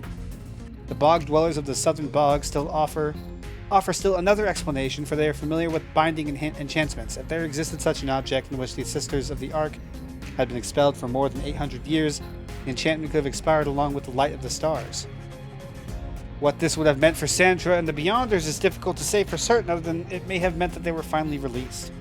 Nevertheless, the fates of Sandra and the Beyonder Crystal remain unknown. Yet those exiles of the Nightwings who claimed to have seen this apparition all spoke of her with degrees of reverence or perhaps a little fear. Can you believe this, reader? Honestly, Sandra has appeared before you, as well as you can see. They are so far from the mark with all this nonsense. I am wont to laugh. In fact, here it goes. She laughs. She's referring to the account of her. Since she does not care for it. Well, let them gossip all they like. I merely wish that they would mention you, at least in passing, when next they are at it. Though they shall never know even the half of it, shall they? Sandra seems irritated by the incomplete account of what happened to her. The account was relatively flattering despite a lack of detail. It could have been worse. Perhaps making some light of the situation makes Sandra feel better. Sandra just needs a little time to vent. She values that you listen. Reassure her? You suggest to Sandra that the account of what occurred to her was really not that bad, and that you liked aspects of it. You're much too diplomatic, you know that? You can tell she's unswayed, and yet her grin remains intact. She appreciates the gesture. Anyway, let us keep going, lovely reader. We know the truth of it. That is what matters. She fades into the beyond her crystal for now, and you tuck it away, safe. Whatever that means. The Worm Knight Sir Gilman has elected to go into exile as penance for his failure to uphold his military obligations to the Commonwealth. To him, earning back his freedom was tantamount to erasing the shame of his past. His honor was at stake more so than anything. Yet when it became clear to him that he would not go free again through the rites, he readily accepted the outcome, for he knew by then that much more was on the line. He regretted not having had a chance to contribute directly to the events that transpired in the Commonwealth, though he was pleased to hear the outcome. The conclusion of the rites and the fall of the Commonwealth made clear to him that his days as a knight had ended. He declared to all those in earshot that he would never fight again. Unless, of course, there arose some other extraordinary set of circumstance again requiring him to fight, but he certainly hoped not. He still trained regularly, though never found as skilled and motivating of a partner as his fleet-footed friend Rookie Greentail, whom he remembered fondly. Well, what is up with Rookie just being in everyone's fucking, thing? He was always grateful for the counsel of the reader, and would regale him over and over about the time they squashed a spawn of the unfathomed plurns, whatever. He wasted no time dwelling on his days under the leadership of Sir Deluge, his former commander. The other Worm Knight stayed well clear of him. Gilman never did return to his homeland of the Sea Dominion, and was content to lead a monastic life on a small residence in the hills. It was just high up enough to make him keep striving to conquer his fear of heights. Other than that, an intense daily training regimen and the occasional visit from an old companion was more enough to keep him optimistic and engaged. Wait! Did we meet Gilman by the time I sent Rookie away? And did they... But, was he even on the team? He knew by then that the honor was not something to be won, but a contract with oneself to be renewed each day. Okay, and now we are left with all the people that I sent to the upside. And I'll try and start or do these in order from who went to who didn't. So first of all, we have Rookie. After Rookie Greentail earned back his freedom, he returned to a lavish welcome ceremony in the Commonwealth, as was the tendency for liberated exiles. It was everything he could have hoped for, and soon he was well off, surrounded by luxury and choosing between various exciting opportunities. However, he must have given in to his better judgment, and he did end up siding with Wolfred Sandalwood's revolutionary forces, as he promised. On the night of Scribe's return, Greentail was there with the others, inspiring the masses. He never looked prouder, the very image of Jomer Many-Mane himself. When dawn finally came, and it became clear that the Commonwealth, clear that the Commonwealth that everybody knew would be no more, he realized many new opportunities awaited. He began quite a lucrative career for himself, manufacturing and selling replica merchandise inspired by the downside. His main struggle was to meet demand. An aspect of his conscience cautioned him against making light of such things, but the money was too good, and soon his family was well off, as he always said. One of his orders of business was to seek out one of his old companions, Pamitha Thane, to whom he took a liking during their quest for freedom. They bonded further over love of drink, and supported one another through uncertain times that lay in store. Greentail always did his best to keep in touch with all his many friends, and knew that he owed his fortunes to them. He made a special point of staying close with the group of friends he came to know so well during his time with the Nightwings, wherever they were. They shared a special understanding that put even Greentail at a loss for words sometimes. After his liberation, Hedwyn was instrumental in the events leading to the fall of the Commonwealth, and was vital to the outcome of the plan. The peaceful outcome of the Scribe's return was attributed to several key factors. One of them was the underlying ambition of the plan itself. Another was Hedwyn's visibility among the people in the streets. Identified to be a liberated exile, he was believed to be Galathanian Reborn. Reading. I feel like the game didn't want you to send off Rookie for a while. Yeah, right? There was a lot of stuff there that he was apparently supposed to be involved in. More importantly, however, was one of the winged harps of the High Wing Remnants accompanied... What fuck? Oh my god. More importantly, however, was that one of the winged harps of the High Wing Remnants accompanied him. She was later identified as Bikani Shang, a harp for whom Hedwyn cared deeply. They were separated when Hedwyn was exiled. Yep. Their bond was symbolic of what was at stake that night, and proved vital to the peace that followed. In all his days as a leader in the Sarian Union, Hedwyn oft confided in his friend Jodariel. Despite her intense manner, there was no one whom he trusted more in times when circumspection was required. Okay. Hedwyn would often think back about the vow he made at the beginning of his quest for freedom. Although he cherished all the friendships he made, he had pledged to Jodariel, Rookie Greentail, and the Reader of the Nightwings that they might all be free again together. He had broken that vow, for in the end, not all of them were able to return. A terrible guilt over A terrible guilt over this darkened his mood for a time. However, the others whom he still knew lifted his spirits, much like he had often lifted theirs.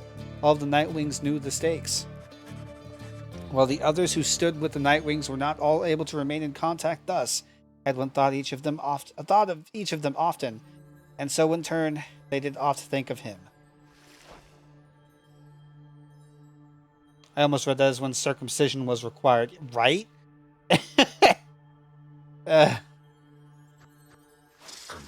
After returning to the Commonwealth, the crone known as Big Bertrude promptly returned to the wet climate of her ancestral home in the southern bogs.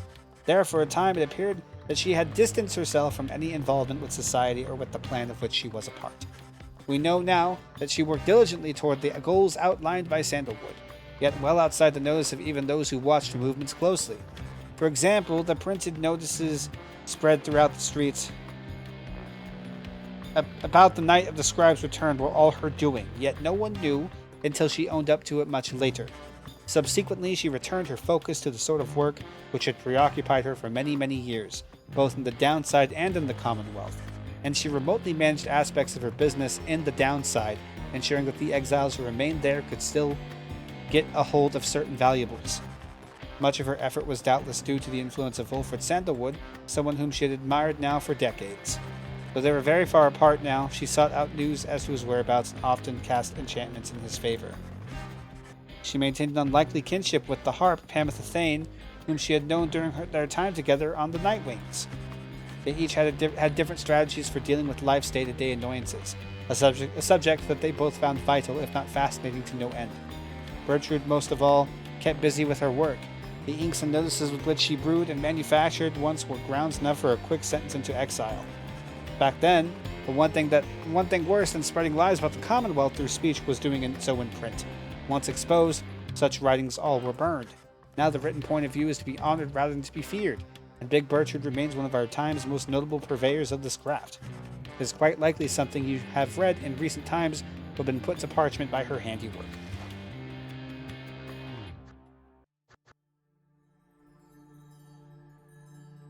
Trying to remember the order here. I think it was... yeah, okay. The Commonwealth had never provided a sense of home for the one they called Ray the Wretched, so she was surprised on her return that she was so well treated. She felt uneasy about it, and besides, she knew that she would do her best to fulfill the pledge she had made to her friends. Even she could not have expected the impact she would have on the events that followed, which gave rise to our Sarian Union. Despite not fitting the image of any of the 8 scribes, Ray nonetheless stood out among the others amid the teeming masses on the night of Scribe's return. She spoke of the scribes with such conviction and sincerity that the crowd was very moved. After the fall of the Commonwealth, there was a renewed interest in the legend of the 8 scribes and many new interpretations of their histories and teachings. Ray found herself at the center of all of this. Her way of speaking continued to compel a growing audience. She swayed many people from their astralist beliefs. Soon, the 8th word, a theocratic sect believing that the 8 scribes were more than mortal and their words divine, which had lost favor with the people during the reign of the Commonwealth, sought her out and asked her formally to join. and she did, right away. Through it all, she would wonder how her little friend Tizo had fared. While they were divided now by a great distance, he always remained in her heart. She cited her relationship with Jodariel as the single most important in her life. Jodariel would always provide for her a circumspect perspective and the wisdom of experience. Rey always was devoted to her faith, but more so to her friends. Many people in the Saurian Union decided that her gentle manner and unwavering conviction helped them brave the changing times with courage and with grace. After her liberation, Jodariel soon became an icon of the movement that led to the collapse of the Commonwealth and the rise of the Saurian Union. Her horns and stern countenance inspired the people to believe that she was solely a Myr, reborn. She became a great, if reluctant, leader. In the uncertain times that followed, Jodariel's seasoned expertise, often came into play both in matters of security and state. For instance, she conscripted and trained a team of volunteers in public safety. The community did not know what to make of such a cordial bunch at first, but soon came to value their service. They have stood for the people ever since, and we celebrate their founding day each year. She remained close with Hedwyn all through this experience, and they supported each other through their struggles many, many times. She kept an eye on Rey, who nonetheless demonstrated a surprising knack to get by on her own, though Jodariel was always willing to provide assistance just in case. She continued training on her own, a regiment that grew stricter with each passing year. There were those who sought to train with her, and she sometimes obliged. There remained one other constant in her life. She would always remember her days among the Nightwings, and with fondness, for the most part. She never got to see Tizo again. Yeah, big sad. After regaining her freedom, Pamela Thane found herself in a difficult position. Having once betrayed her people of the Highwing remnants, she knew that she would not be welcome in her native home. She did not trust the Commonwealth either. Instead, she found her place among Wolford Sandalwood's agents, who were busy doing their part to fulfill the plan. As it turned out, the plan was a success. Pamela Thane stood shoulder to shoulder with her other fellow former exiles, and truly they were a sight to behold. A disturbing rumor later spread that night the Highwing remnants were slated to mount an assault, which for some reason never came to pass. Pamela denied any knowledge or involvement. Afterward, Pamela played an active part in negotiating terms between the Highwing remnants and the new nation that would become our Saurian Union.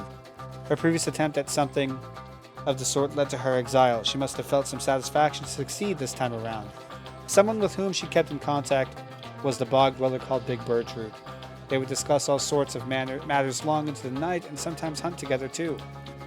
Sometime later, Pamela had an unexpected run with Rookie Greentail, with whom she had spent a fair amount of time while traveling with the Nightwings. Under these new set of circumstances, it turned out the two had more to talk about and rather more in common. It would often put to test which one was able to outdrink the other. It is unclear as to which one of them prevailed in that contest in the end. One day, Pamela received an invitation to return to the Highwing remnants, where she was to be fully pardoned. She held out hope that she might see her blood sister Tamitha there, knowing full well that Tamitha did not regain her freedom. Tamitha did later learn that Pamela was welcomed back by their people. However, she never responded to her blood sister's attempts to contact her. Pamela, in turn, did not expect forgiveness from her at any point. Nonetheless, she kept on trying to reach out, she said, to ruffle up her feathers just a bit. Later, when asked, Pamela Thane admitted she felt as though she had no home to call her own. This was during an interview conducted amid an extensive trip abroad, for she had traveled thousands of leagues beyond the bounds of the Saurian Union.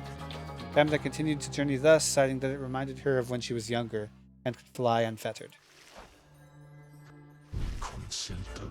In the aftermath of the final liberation ride, Oralek at last returned to his nation, one he had not seen in nearly 2 decades. He scarce recognized it. After all, it was in the midst of a transformation, a social and cultural upheaval sparked by Wolford Sandalwood's plan. When Orlek witnessed the people of the Commonwealth standing shoulder to shoulder and chanting together on the night of the scribe's return, he looked on in silence for a time. Then he stepped toward the crowd. A murmur and hush moved through the crowd, gathered citizens at the sight of him, for they had never seen someone thus changed by the downside. Then Orlek raised his voice with theirs, and they all stood united once again. History would know him as the Demon Doctor, a term of endearment that stuck even after his horns started to recede. He lent his skill and service throughout the birth of the Saurian Union. The one he had called the Shadow of the False Nightwings was someone whom he thought of often. He knew he owed his freedom to him. Having witnessed the aftermath of Sandalwood's plan, Orlek understood at last what his former companion wanted. Years ago, they conceived a version of this plan. Now, Orlek found he wished Sandalwood could be present to witness the reality of it. Alone with his thoughts, Orlek would sometimes visit the memorial to the fallen leaders of the Commonwealth. Though, other than such appearances, and notwithstanding his duties as master physician of the state, Orlek led a very private life. He would have guessed that he was once one of the most accomplished rites conductors in the history of the Nightwings. History, of course, shall ensure we shall not forget.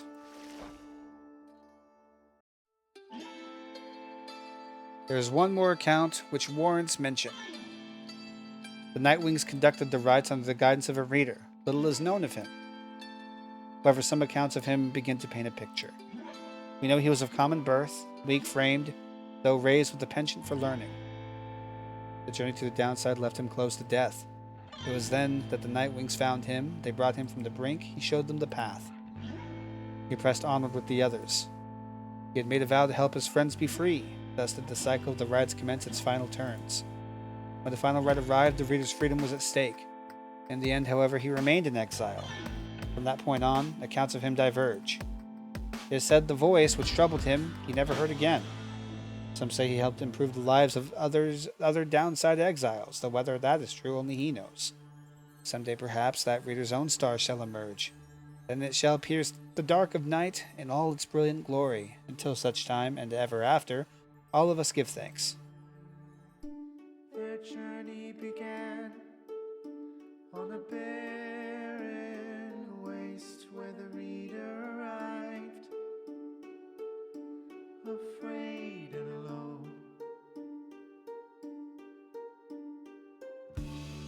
When he arrived, the book of rights awakened the Nightwings.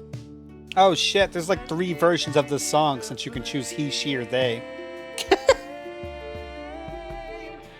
They follow the stars, bound together, strands in our brain till the end. We sing of the last of the Nightwings who, having broken the cycle, shall live on in song. Headwind prevailed and strode the path that his heart laid before him. Yo, what the fuck, this art's so cute. Found his way home.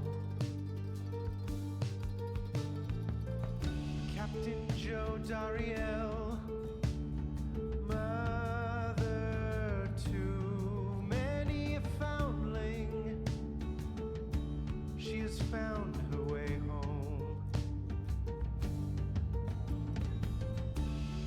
Rookie Greentail has proved his worth and returned to his family by the grace of the scribes.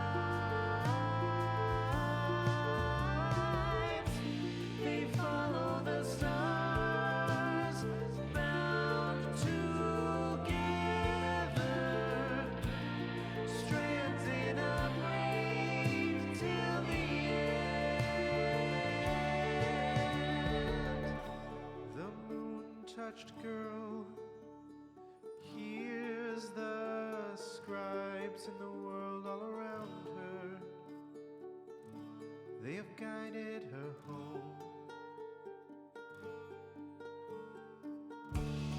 Tears all the wise, ever faithful to the cause of the Nightwings.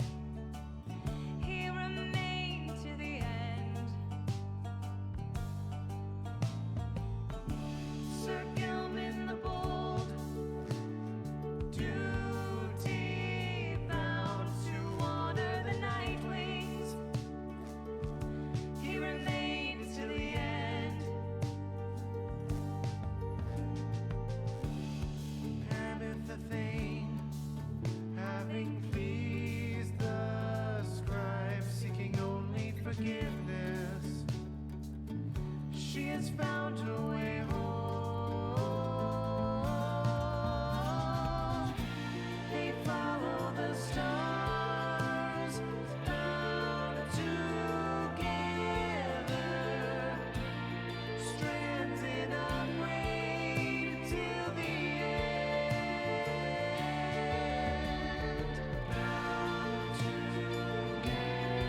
How difficult must it have been to test ascending song so it wouldn't fuck up? No, yeah, it's.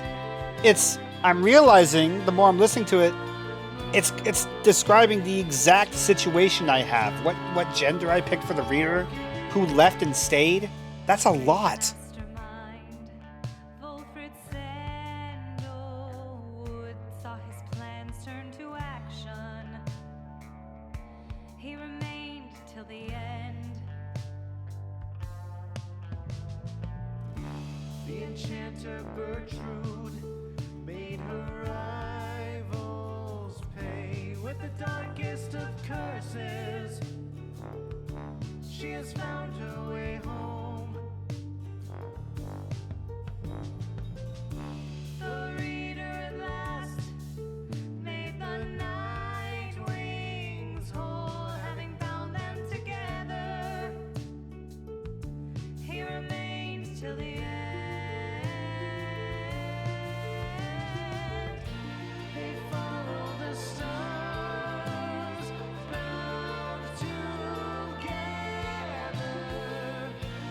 strands in a braid till the end. They follow the stars, bound together, strands in a braid till the end. Now at the end, as we bid farewell and return to the stars, we shall find our way home.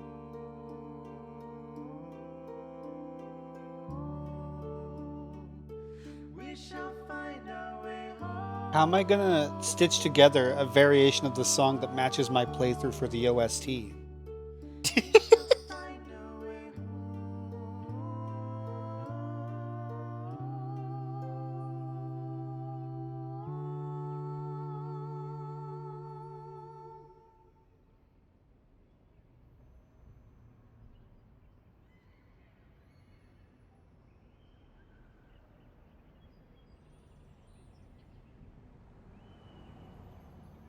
I I like.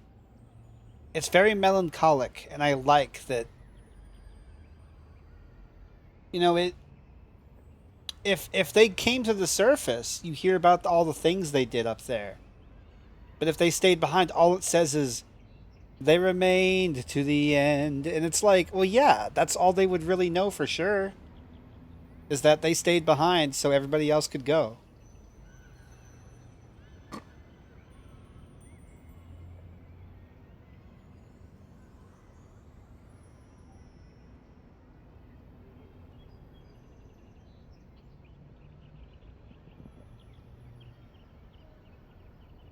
True Nightwing campaign mode unlocked? What the fuck is that? No. What is true Nightwing campaign mode? No. Uh-oh.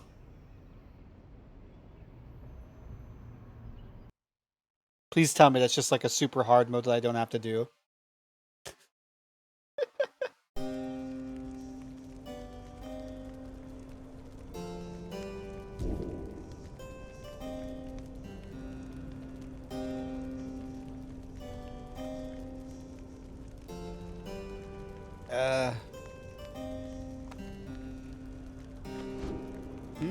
Video game, what are you talking about? What?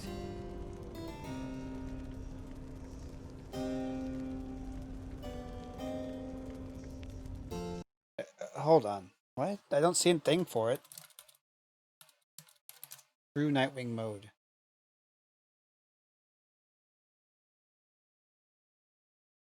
Well, it sure was an unlockable. Like it was like a. It's a difficulty option. It's a difficulty option. I'm good. I'm fine. Okay.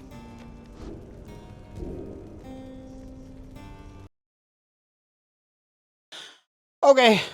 No, Pyre is really good. Again, it's hard for me to like I doubt I'm gonna play Pyre as much as I play Hades or anything like that, but it's a very good story. I love stories about freedom, about change, about everlasting consequences. You know, if you do send a character away, like again, as I keep saying, it's cool because either way, it's good for the character. At least from your perspective, you're either sending them to make a difference and assumedly have a much better life, even if it's bittersweet, or they get to stay and you get to keep using them as a character either because you like them or because they're a good unit or whatever. Like they have effects and abilities that like are helpful to you and you want to use that, or just because you like their writing or you like their trope and so you want to keep them around for that. But sending them away is good for them, and so uh, I'm curious what happens if it's a different character that isn't Sir Gilman. Like, how common is it that the character will go, well, you know, that they're picked for the very last right, and then the red pool appears, and like, are all of them going to be like that, just in a different way, where they're just like, well, I mean, I'm going to give it back to the reader. Then, do you always have the choice to pick between your initial decision, or Orlek, or will some of them be like, okay, fuck you, bye, or will like I was thinking about it. I'm like, I bet if Sandalwood was the last person, I could see it being in character for him to go, well, if it's my choice, then I pick Orlek, or like he'd do it himself type shit. I'm not sure. I guess it also makes sense if just everybody did the same thing. Just at that, because at that point of the story, all of the Nightwings are united under their common goal, their common like bond. They tease, they play with the idea that there's a traitor, and all the voice meant by that was that Sandalwood is, I guess, technically a traitor because uh he voice doesn't like him and all that shit, all the past that stuff. But they kind of played with the idea in terms of just tension that Pamitha would maybe do something, but they never return to that because that's not the point of the game. These are characters that you are going to use and like and stuff. What happened to the voice? Was he overthrown? I assume so. He was one of the dudes that he was the decision maker for why reading wasn't allowed and why books were being burned. If the new society went away from that because that's fucking stupid. Did you guys know that the censorship of books is bad? That we have this plot line in fictional media, and for some reason, for the past 3, 4, 5 years or something like that, we're now just burning and banning books about gay. Oh no, not gay. Clown ass fucking country. Okay. I assume I'll stream Hades at some point. Um, I'm gonna keep doing Banjo Kazooie because it's a collectathon platformer, but it's not a super duper long collectathon platformer like fucking Banjo Kazooie or Tooie apparently is. So it won't take me too long to get through it. Yeah. Thanks for watching. Here's the Maserati.